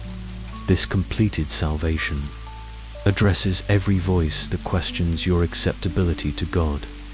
You don't have to wonder whether you're saved enough, forgiven enough, or loved enough. The work has been done, the price has been paid, the transformation has been accomplished. Your part is not to earn it, but to receive it, not to achieve it, but to rest in it. Tonight, as you settle into sleep, let the richness of God's mercy wash over every area where you feel poor in spirit. Let His great love speak louder than every voice that questions your worth. Let the reality of being made alive with Christ bring resurrection to every dead place in your heart. You are the recipient of great love from a God who is rich in mercy. You have been made alive not because of your goodness, but because of His grace. You have been saved not by your performance, but by His mercy. This is your identity, your reality, your inheritance as a beloved child of God. Rest tonight in the security of love that rescued you when you couldn't rescue yourself. Mercy that was rich enough to cover all your need. And grace that has already accomplished everything necessary for your eternal well-being. Can a mother forget the baby at her breast and have no compassion on the child she has born? Though she may forget, I will not forget you. See, I have engraved you on the palms of my hands. Your walls are ever before me. God begins this profound promise by pointing to the strongest example of human love and attachment, a mother's love for her nursing baby. This isn't just any child, but a baby at her breast, representing the most intimate, dependent, vulnerable relationship in human experience. The bond between a nursing mother and her infant is so strong that forgetting seems impossible, abandonment unthinkable. Can a mother forget the baby at her breast and have no compassion on the child she has born? The implied answer is of course not. A mother's love is instinctive, protective, sacrificial. She would give up food so her child could eat, sleep, so her child could rest, comfort so her child could be comforted. The very suggestion of such a mother forgetting her child strikes us as absurd, unnatural, impossible. Yet God acknowledges the painful reality. Though she may forget, in a fallen world, even the strongest human bonds can sometimes break. Mothers do sometimes abandon their children. Families do sometimes fall apart. Even the most devoted relationships can fail under the pressure of human limitation and brokenness. The strongest human love, while beautiful and powerful, is still finite, still vulnerable to failure. I will not forget you. This is where divine love surpasses even the strongest human affection. If a mother could forget the child she nursed, God cannot and will not forget you. The word forget here doesn't just mean failing to remember. It means abandoning care, withdrawing attention, ceasing to be concerned about someone's welfare. God is declaring that He cannot stop caring about you, cannot withdraw His attention from you, cannot cease to be concerned about your welfare. This divine unforgetting is not just about memory, it's about active, ongoing care. When God says He will not forget you, He's promising that you will never be overlooked, never be neglected, never slip through the cracks of divine attention. In a world where it's easy to feel invisible, unimportant, or forgotten, this promise anchors your soul in the certainty of permanent divine attention. See, I have engraved you on the palms of my hands. This imagery is breathtaking in its intimacy and permanence. Engraving isn't temporary writing that can be erased. It's permanent, etching that becomes part of the surface itself. Your name, your identity, your image isn't written on God's palm with ink that might fade. It's engraved, carved, made permanently part of his very being. The location of this engraving is significant. The palms of his hands. These are the hands that created the universe, the hands that part seas and move mountains, the hands that heal the sick and raise the dead. Every time God uses his hands to act in the world, he sees you engraved there.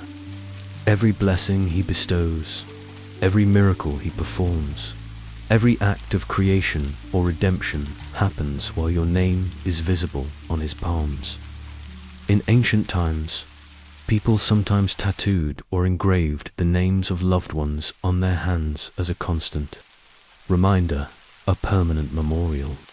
God has done something even more permanent with your identity.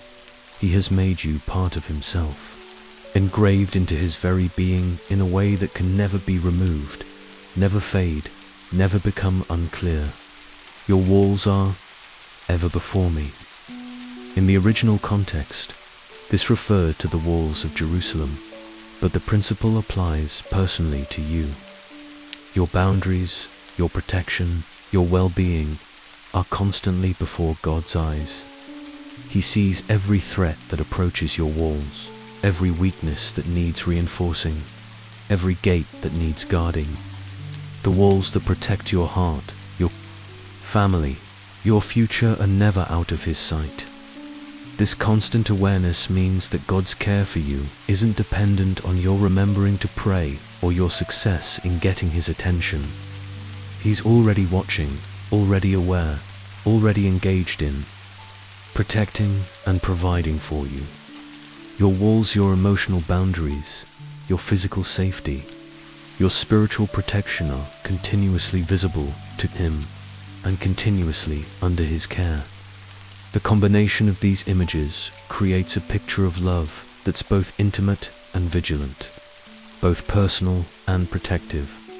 You are engraved on the hands of the God who never forgets, whose attention never wavers, whose care never diminishes. This isn't love that you have to earn or maintain through your performance. It's love that has made you permanently part of God's very identity. Tonight, as you rest, imagine God looking at his hands and seeing your name engraved there. Every time he reaches out to bless someone, to heal someone, to provide for someone, he sees you. Every time he moves to protect, to guide, to comfort, your name is right there on his palms. A permanent reminder of his love for you. You are not forgotten, not overlooked, not neglected. You are engraved on the palms of the one who created and sustains all things. Your protection is ever before his eyes, your welfare constantly on his mind, your name permanently etched into his very being. Rest tonight in the security of love that has made you an inseparable part of God himself. Love that literally cannot forget you because you have become part of who he is.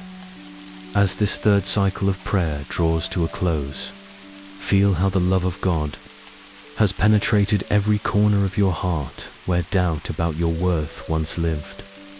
The questions that haunted you when this hour began. Am I truly lovable? Do I really matter?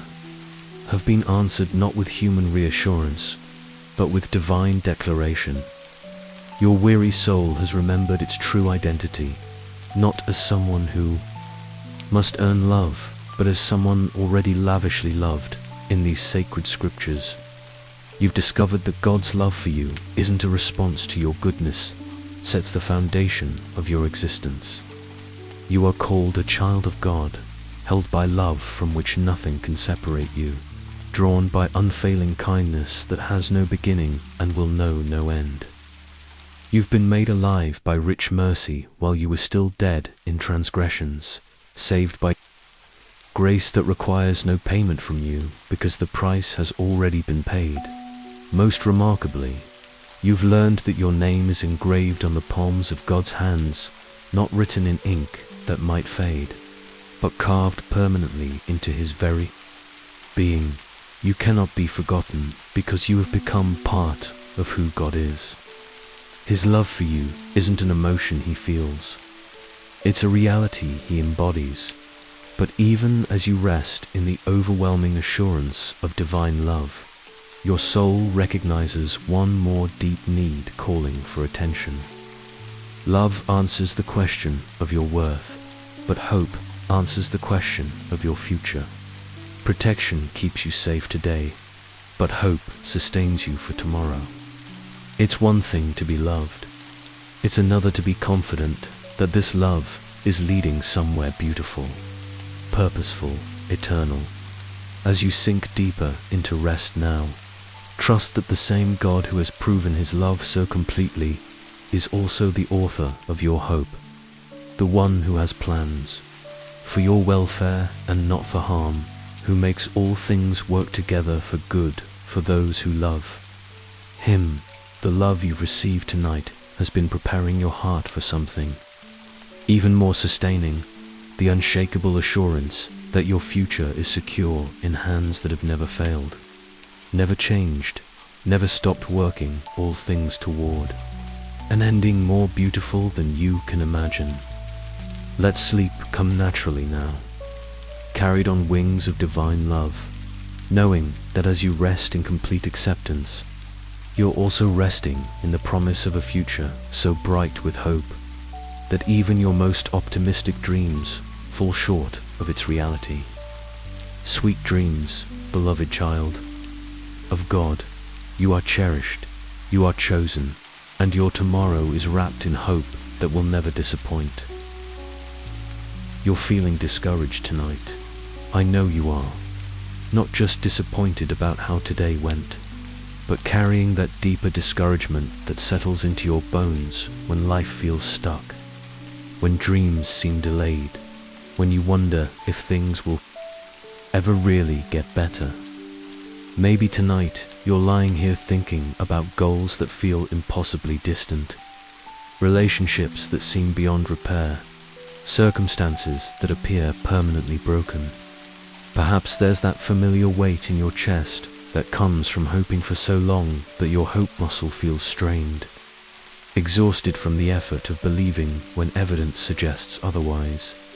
Maybe you've been disappointed so many times that hope itself feels dangerous, like setting yourself up for another fall. Perhaps you've watched other people's dreams come true while yours remains stubbornly unrealized, and you're beginning to wonder if you're the exception to God's goodness, the one person for whom things just don't work out.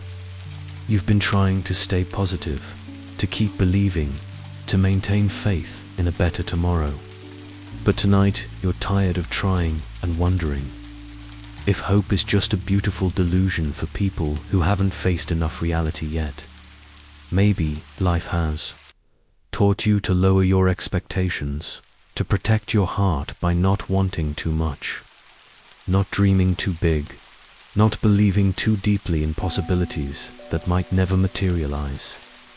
Perhaps you've confused hope with naive optimism and decided that wisdom means accepting that this is just how life is: difficult, unpredictable, often disappointing.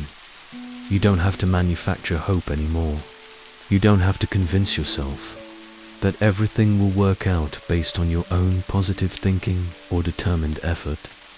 The hope that your soul craves isn't built on wishful thinking or denial of reality. It's anchored in the unchanging character of a God who specializes in bringing beauty from ashes, who has a track record of turning endings into beginnings, who works all things together for good, even when all things look impossibly tangled. Tonight, as you settle into rest, imagine the first light of dawn breaking over a landscape that looked barren in the darkness. What seemed dead and hopeless in the night reveals signs of life as light exposes what was hidden. This is what hope doesn't change your circumstances instantly, but it changes your perspective eternally, allowing you to see with eyes of faith what eyes of sight cannot yet perceive. Let your breathing slow as you feel this hope beginning to stir in your weary heart. Not hope in your ability to make things happen, but hope in God's ability to make all things new. The one who spoke light into primordial darkness is about to speak hope into the dark places of your discouragement. And you're going to discover what it means to rest in a future more beautiful than anything your finite imagination has dared to envision. For I know the plans I have for you, declares the Lord. Plans to prosper you and not to harm you. Plans to give you hope and a future. For I know the plans I have for you. These words carry the full weight of divine omniscience and personal intimacy. When God says I know, He's not speaking about general awareness or casual familiarity. This is the comprehensive knowledge of the one who exists outside of time, who sees the end from the beginning, who understands every variable and possibility with perfect clarity. The plans He has for you aren't contingent on circumstances He can't foresee or dependent on outcomes He can't guarantee. The plans I have for you, not plans for humanity in general, not plans for people like you, but plans specifically, personally, individually for you. Your name is on these plans.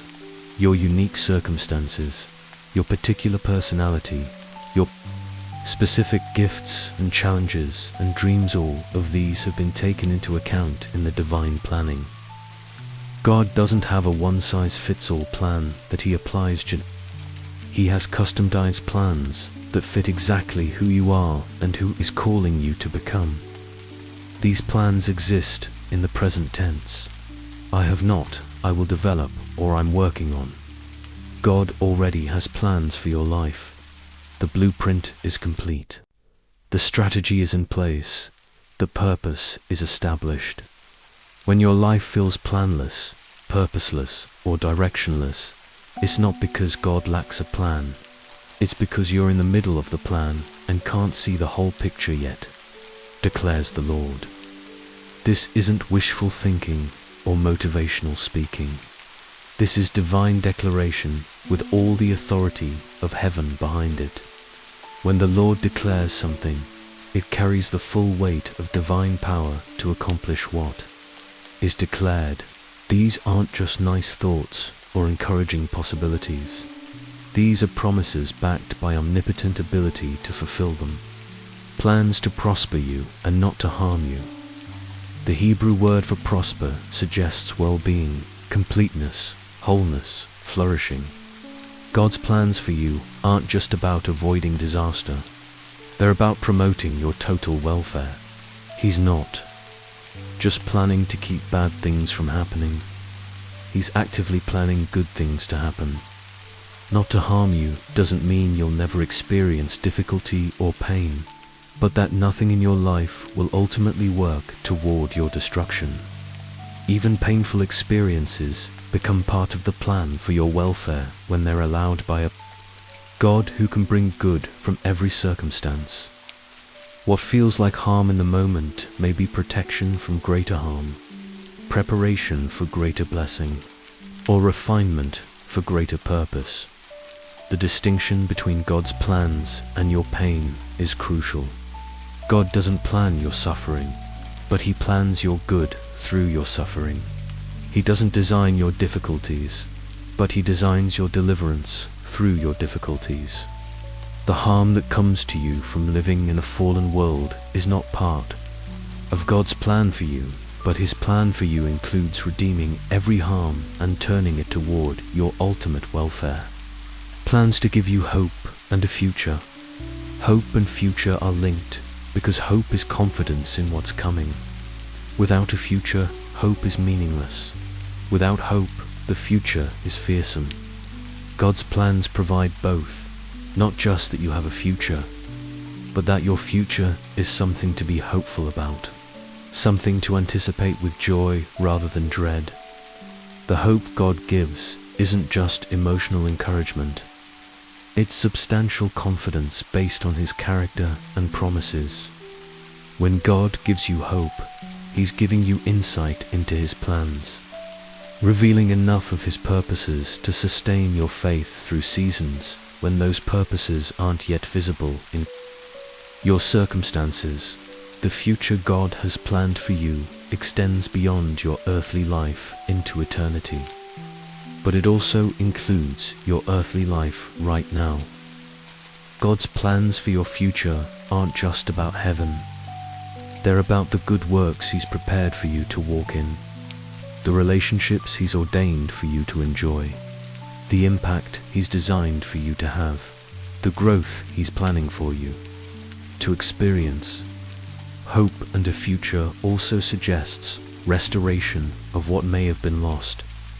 If your past has been marked by disappointment, if your present feels stagnant, if your future seems uncertain, God's plans include the renewal of hope and the establishment of a future worth anticipating. He specializes in giving new futures to people whose old futures were derailed by circumstances beyond their control. Tonight, as you rest in this promise, let it reshape how you think about tomorrow and all the tomorrows that follow. The uncertainty that keeps you awake doesn't indicate the absence of divine planning. It indicates that you're in the middle of a plan so good that God is keeping some of the details as surprises. The delays that frustrate you aren't evidence that God has forgotten you. They're evidence that His timing is perfect and His plans worth waiting for. You are not forgotten, not overlooked, not left to figure out your future alone. The God who created you has plans for you, good plans, hopeful plans, plans that will prosper you and not harm you. These plans are already in motion, already working, already unfolding in ways you may not yet recognize. Rest tonight in the confidence that your future is in the hands of the one who knows how to make all things beautiful in their time. And we know that in all things God works for the good of those who love Him, who have been called according to His purpose. And we know Paul begins with confidence, not wishful thinking or hopeful speculation. This is settled knowledge, established truth, dependable reality.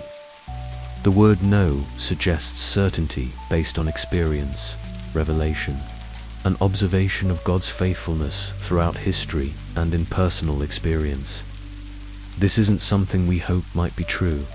It's something we can count on being true, that in all things, the scope of this promise is breathtaking and comprehensive. Not just in good things, not only in spiritual things, not merely in things we understand, but in all things.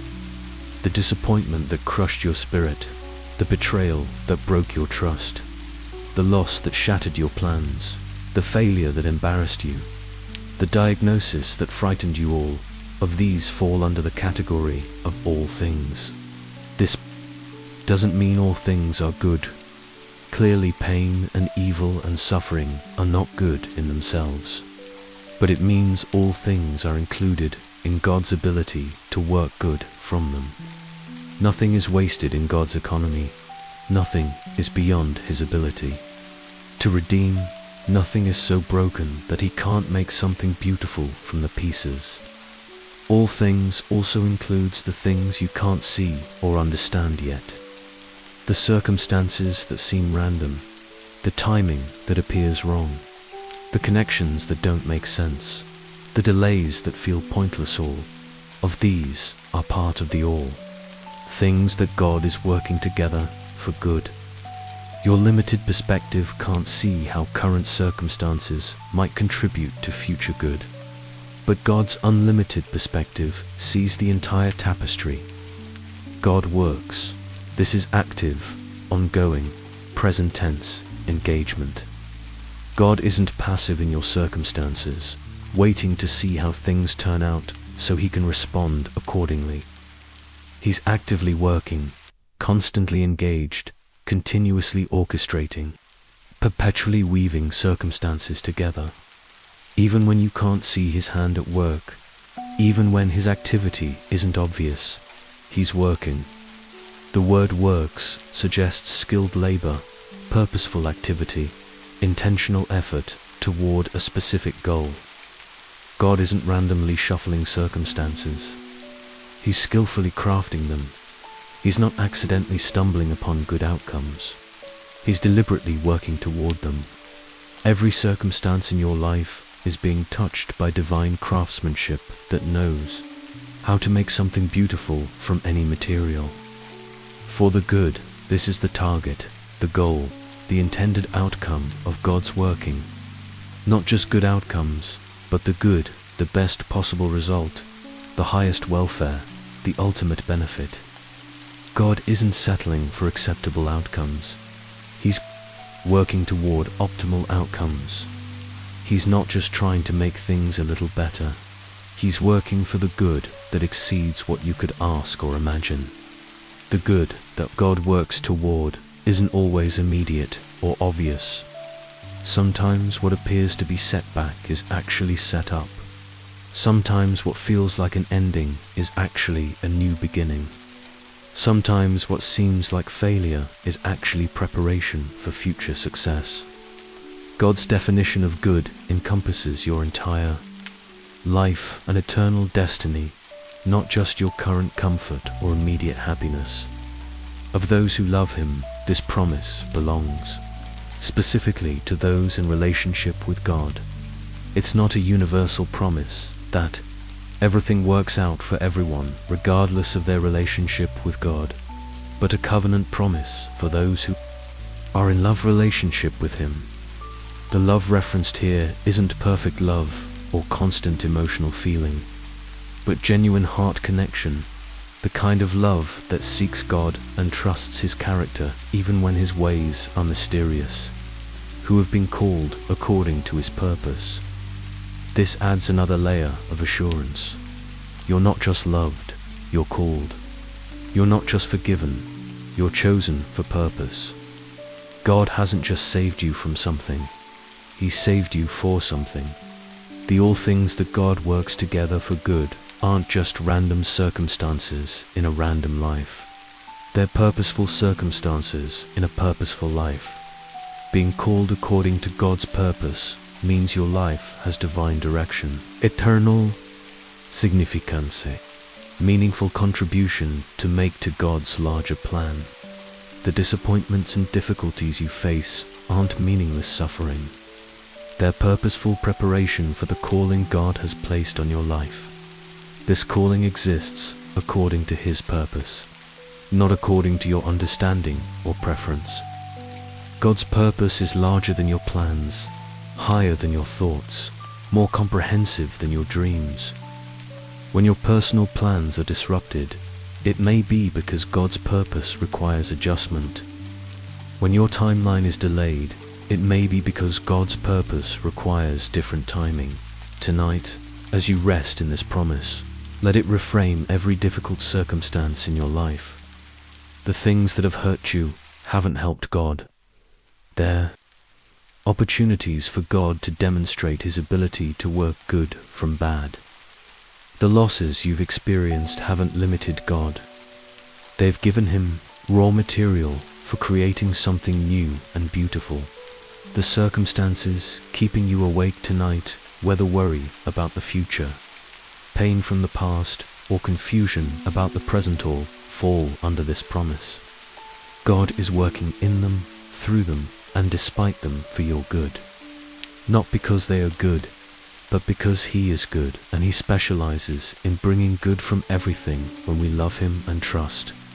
His purpose rests now in the confidence that nothing in your life is wasted, nothing is pointless, nothing is beyond God's ability to redeem and transform. Your story isn't over, your purpose isn't derailed, your future isn't limited by your past. God is working actively, skillfully, lovingly working all things together for your good, because you are loved by Him and called according to His purpose. For our light and momentary troubles are achieving for us an eternal weight of glory that far outweighs them all. So we fix our eyes not on what is seen, but on what is unseen, since what is seen is temporary, but what is unseen is eternal. For our light and momentary troubles, Paul's description of troubles as light and momentary might seem disconnected from reality when you're in the middle of heavy, seemingly endless difficulties. But Paul isn't minimizing pain or suggesting that suffering doesn't matter. He's providing divine perspective on temporal circumstances, showing how they appear when viewed from the vantage point of eternity. From an eternal perspective, even the heaviest troubles are light when compared to the eternal weight of glory they're producing. Even the longest difficulties are momentary when measured against the endless joy they're preparing.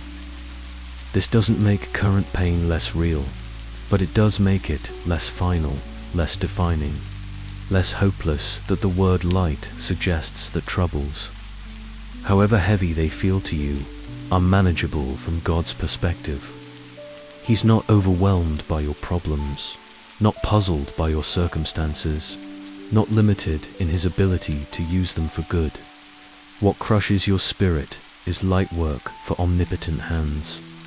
Momentary places, even long-term difficulties in the context of eternity, years of struggle, decades of challenge, even lifelong difficulties, are momentary when compared to eternal glory. This perspective doesn't erase present pain, but it does prevent present pain from defining your permanent reality. Our achieving for us, this is the revolutionary truth that changes everything about how you understand suffering. Your troubles aren't just happening to you, they're working for you. They're not just random difficulties you have to endure. They're purposeful instruments that are achieving something valuable on your behalf. The verb, achieving, suggests active accomplishment, successful completion of an intended goal. Your troubles are achieving something specific, something intentional, something worthwhile. They're not just teaching you lessons or building your character, though they may do that. They're actually achieving bringing into realities that couldn't exist without them. An eternal weight of glory. Glory here refers to the manifestation of God's character and beauty, the revelation of divine excellence, the display of heavenly radiance.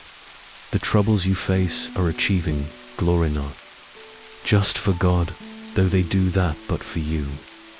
You are being prepared for glory, equipped for glory, transformed into glory. The weight of this glory is described as eternal, meaning both that it will last forever and that it has the substantial reality of eternity behind it, unlike earthly achievements that can be lost or earthly recognition that can fade. This glory has eternal weight, permanent significance, lasting value, unshakable reality that far outweighs them all. This isn't close comparison, it's overwhelming superiority. The glory being achieved doesn't just slightly exceed the troubles, it far outweighs them, dwarfs them, makes them seem insignificant by comparison. When you see the full reality of what your troubles have achieved, you'll understand that there was no comparison between the temporary weight of difficulty and the eternal weight of glory. So we fix our eyes not on what is seen, but on what is unseen. This is the practical application of eternal perspective. Fixing your eyes means deliberate focus, intentional attention, chosen concentration. It requires effort because what is seen, present circumstances, current problems, immediate challenges, naturally demands attention. What is seen includes your bank account, your health reports, your relationship status, your job situation, your family dynamics. These are real and they matter, but they're not the whole story. What is unseen includes God's activity behind the scenes, His purposes being worked out, His glory being prepared, His plans being fulfilled. Since what is seen is temporary, but what is unseen is eternal. This provides the reason for the seemingly counterintuitive focus on the unseen. What grabs your attention most forcefully, your problems, your pain, your pressures, is temporary.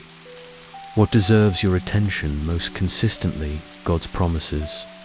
His presence, His purposes, is eternal. Temporary doesn't mean unimportant, but it does mean not ultimate. Your current circumstances matter to God and He cares about them, but they don't have the final word about your life.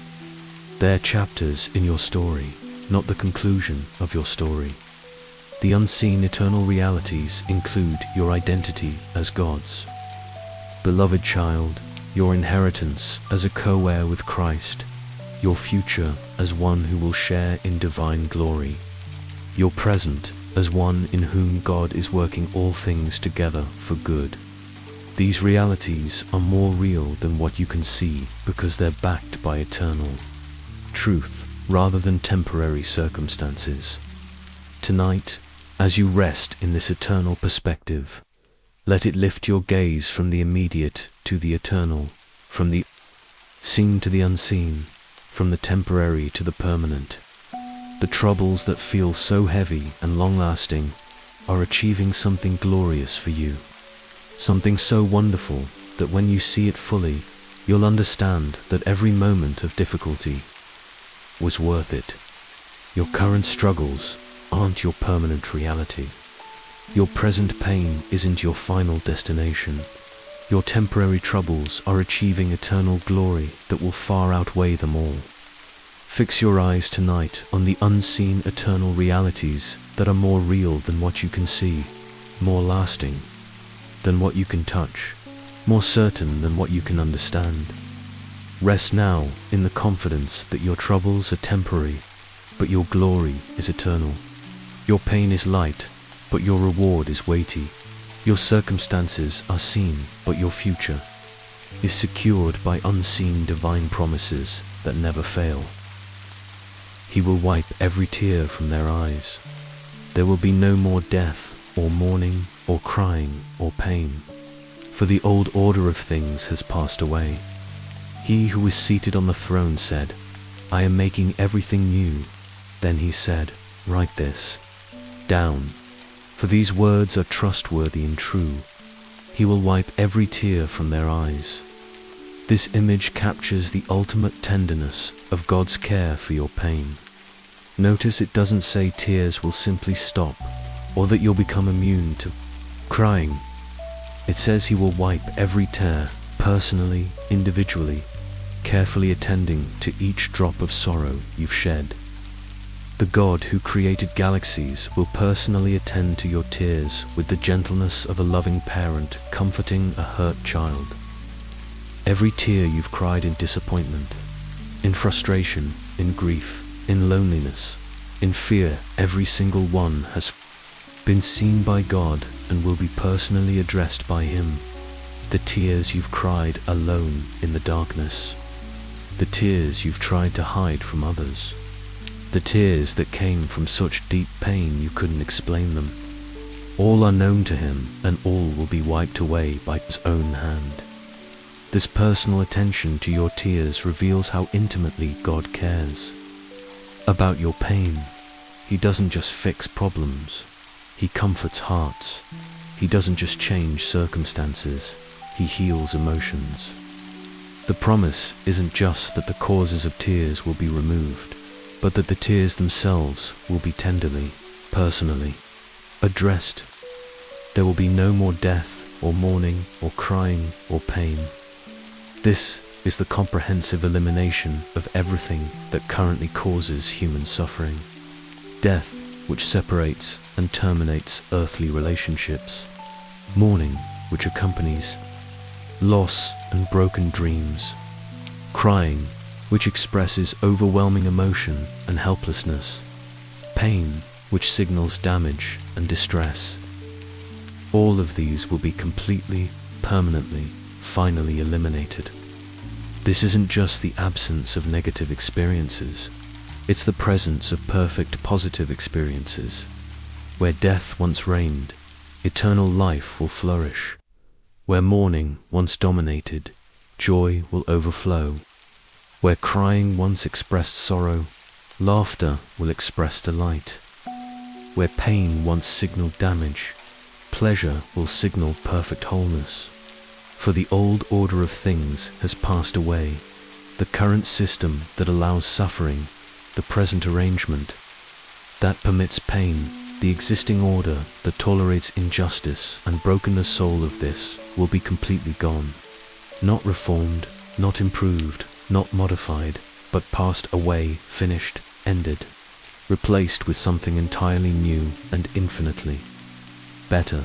The old order includes not just your personal struggles, but the entire fallen system that makes struggle inevitable. The economic systems that create poverty, the political systems that enable oppression, the social systems that perpetuate inequality, the natural systems that produce disaster, the biological systems that generate disease will pass away, replaced by divine order that eliminates every source of suffering. He who was seated on the throne said, "I am making everything new." This declaration comes from the highest authority in the universe, the one whose word created everything that exists and whose word will recreate everything that will exist. This isn't a promise from someone who hopes to make changes. It's a declaration from someone who has absolute power to accomplish what he declares. I am making is present continuous tense. This isn't just a future event, but an ongoing process. God is already making things new, already working toward the complete renewal of all creation, already transforming circumstances and hearts and lives in preparation for the ultimate renewal. The newness you need isn't just coming someday, it's being worked on today. Everything new means comprehensive renewal, not just some things, not only certain areas, but everything. Your broken relationships will be made new. Your damaged emotions will be made new. Your disappointed dreams will be made new. Your wounded heart will be made new. Your confused mind will be made new. Everything touched by the old order will be transformed by divine newness. Write this down, for these words are trustworthy and true. God commands that this promise be recorded because it's so important, so certain, so reliable that it must be preserved for all who need hope. These aren't wishful thoughts or optimistic speculation. These words are trustworthy and true, backed by the character and power of the One who cannot lie. The instruction to write it down also suggests this promise is meant to be returned to reread, remembered, and relied upon. When current circumstances make it hard to believe that newness is possible, when old patterns seem too entrenched to change, when pain seems too permanent to heal, you can return to these written words and know they are trustworthy and true. Trustworthy means reliable, dependable, worthy of confidence. You can build your hope on these words without fear that they'll prove inadequate to support the weight of your trust. True means corresponding to reality, accurate, genuine. These words aren't just comforting, they're factual. They describe what will actually happen, not just what we hope might happen tonight. As you rest in this ultimate promise, let it fill every discouraged place in your heart with anticipation. The tears you're crying tonight will be wiped away. The pain you're carrying tonight will be eliminated. The brokenness you're experiencing tonight will be made completely new. This isn't just about a distant heaven. This is about the trajectory of your entire existence. God is in the business of making things new, and He's already begun that work in your life. Every healing you experience, Every breakthrough you witness, every restoration you see, is a preview of the ultimate making. New that's coming? Your current circumstances are part of the old order that's passing away. Your future is part of the new order that's being established. The God who sits on the throne has declared his intention to make everything new, and his words are trustworthy and true. Rest now in the confidence that everything broken in your life is being prepared for complete renewal. Everything painful is temporary, and everything new that's coming will exceed your wildest dreams of restoration and hope. And the God of all grace, who called you to his eternal glory in Christ, after you have suffered a little while, will himself restore, confirm, strengthen, and establish you. The God of all grace. Grace is unmerited favor, unearned blessing, undeserved kindness. When Peter calls God the God of all grace, he's declaring that grace isn't just something God gives, it's something God is. Grace is his nature, his character, his default mode of relating to his children. Every interaction you have with God is flavored by grace, motivated by grace, sustained by grace. All grace means comprehensive grace. For your past mistakes, grace for your present struggles, grace for your future challenges, grace for your failures, grace for your fears, grace for your doubts, grace when you're strong, grace when you're weak, grace when you're faithful, grace when you're faltering. There's no situation in your life that falls outside the scope of divine grace, who called you to his eternal glory in Christ. Your calling isn't just to salvation or service, it's to sharing in God's own glory. This is your destiny, your purpose, your future reality. The struggles you're facing tonight aren't random difficulties. They're part of the journey toward eternal glory. God has called you not just out of darkness, but into his marvelous light. Not just away from sin, but toward participation in divine glory. This calling exists in Christ, meaning it's secured by Jesus' finished work, not dependent on your performance. Your destiny of glory is as certain as Christ's resurrection, as guaranteed as his victory, as permanent as his love. The calling that brought you to faith is the same calling that will bring you to glory. After you have suffered a little while, suffering is acknowledged as real and temporary. Peter doesn't minimize pain or suggest it's imaginary, but he does put it in perspective. From an eternal viewpoint, even lifelong suffering is a little while. This doesn't make current pain less real, but it does make it less permanent, less defining, less hopeless. The phrase, after you have suffered, suggests that suffering has a purpose and an endpoint. It's not meaningless endurance or random hardship. It's purposeful difficulty with divine intention behind it. The suffering serves the process of restoration, confirmation, strengthening, and establishment that follows. Will himself restore, confirm, strengthen, and establish you. God personally takes responsibility for these 4 transformative actions. This isn't something he delegates to others or depends on circumstances to accomplish. He himself will do this work in your life. Restore suggests bringing back to original condition or better. What has been damaged by suffering will be repaired. What has been broken will be made whole. What has been lost will be returned. But divine restoration often improves on the original you, may be restored to better condition than you were before. The difficulty began. Confirm means to make firm, to settle, to establish with certainty. The doubts that suffering created will be resolved. The questions that pain raised will be answered. The faith that was shaken will be solidified. You'll emerge from difficulty more certain of God's character, more confident in his promises, more settled in your identity as his beloved child. Strengthen indicates the building of capacity, the development of resilience, the increase of spiritual muscle. The same suffering that felt like it was weakening you was actually strengthening you in ways you couldn't see. You'll discover reserves of faith you didn't know you had, depths of character you didn't know existed, capacities for endurance you didn't know were possible. Establish suggests permanent placement, secure foundation, immovable positioning. What suffering sought to uproot, God will establish more firmly than ever. Your faith will be established on firmer foundation. Your hope will be established on surer ground. Your love will be established on deeper understanding of God's character. The sequence is significant.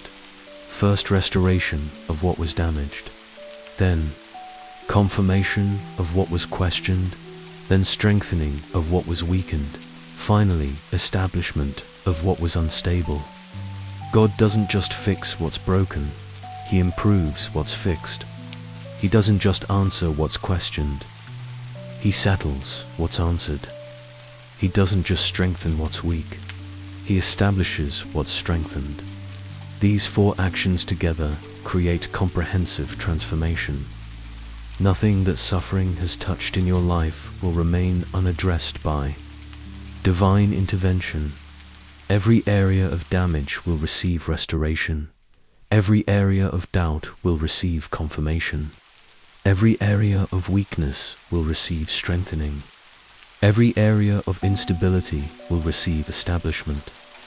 Tonight, as you rest in this promise, let it reframe your understanding of current difficulties.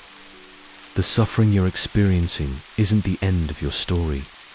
It's the preparation for the next chapter where God Himself restores, confirms, strengthens, and establishes you. The pain that feels destructive is actually preparatory for construction work that only God can do. You're not suffering You're not struggling hopelessly.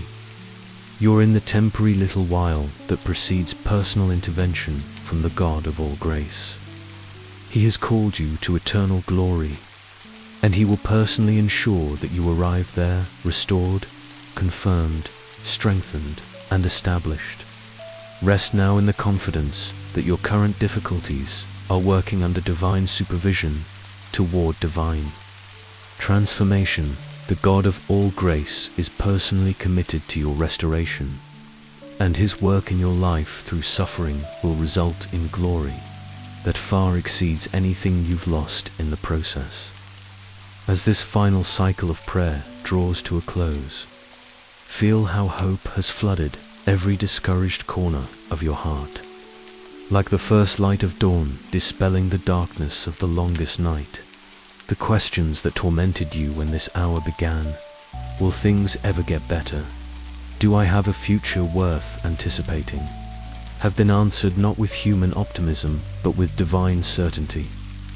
Your weary soul has remembered that your story is being written by the God of hope, whose plans for you are always for welfare and never for harm. In these sacred scriptures, you've discovered that hope isn't wishful thinking, but confident expectation based on God's unchanging character and proven faithfulness. You've learned that all things, even the difficult things, even the painful things, even the confusing things, are working together for your good under divine supervision.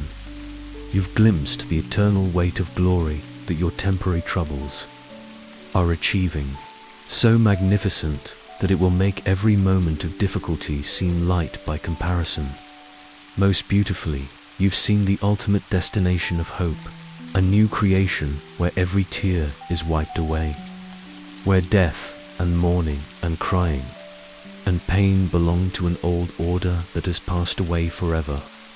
You've been reminded that the God of all grace has called you to eternal glory and will personally restore, confirm, strengthen, and establish you after you've suffered for just a little while.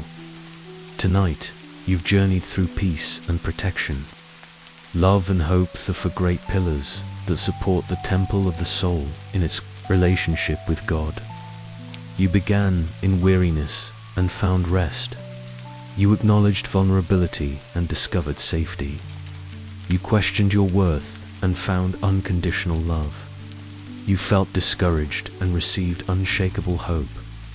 As you now sink into the deepest rest, know that this hope will be with you when you wake, will sustain you through tomorrow's challenges, will anchor you through future storms. The God who has spoken peace over your tiredness, protection over your fears, love over your doubts, and hope over your discouragement is the same. God who will never leave you nor forsake you. Your future is not uncertain. It's secured in the hands of the one who makes all things new. Your tomorrow is not fearful, it's planned by the one who works all things together for good. Your story is not ending, it's being prepared for chapters of glory that exceed your most optimistic dreams. Let sleep come now, deep and peaceful, and restorative, carried on wings of hope that will never disappoint because it's anchored in the one who cannot fail. Sweet dreams, beloved child of God. You are at peace. You are protected. You are loved. And your hope is secure in the one whose faithfulness endures forever and whose love reaches from everlasting to everlasting. The God who spoke stars into existence has spoken hope into your heart, and his word will not return empty but will accomplish everything he purposes for your life. Rest now in the confidence that your best days are not behind you but ahead of you, that your greatest joys are not in your past but in your future, that your most beautiful chapter is yet to be written by the author and perfecter of your faith. You are held by hope that will never let you go, surrounded by love that will never fail, kept by grace that will never run out. Tomorrow's sun will rise on possibilities you haven't imagined, opportunities you haven't seen, blessings you haven't received. Your God is the God of hope, and he is not finished with your story yet. Sleep peacefully, beloved. Hope has the final word, and hope declares that your future is bright with divine promise, radiant with eternal purpose, and beautiful beyond your wildest dreams of what life can become when it's surrendered to the God who specializes in making all things new.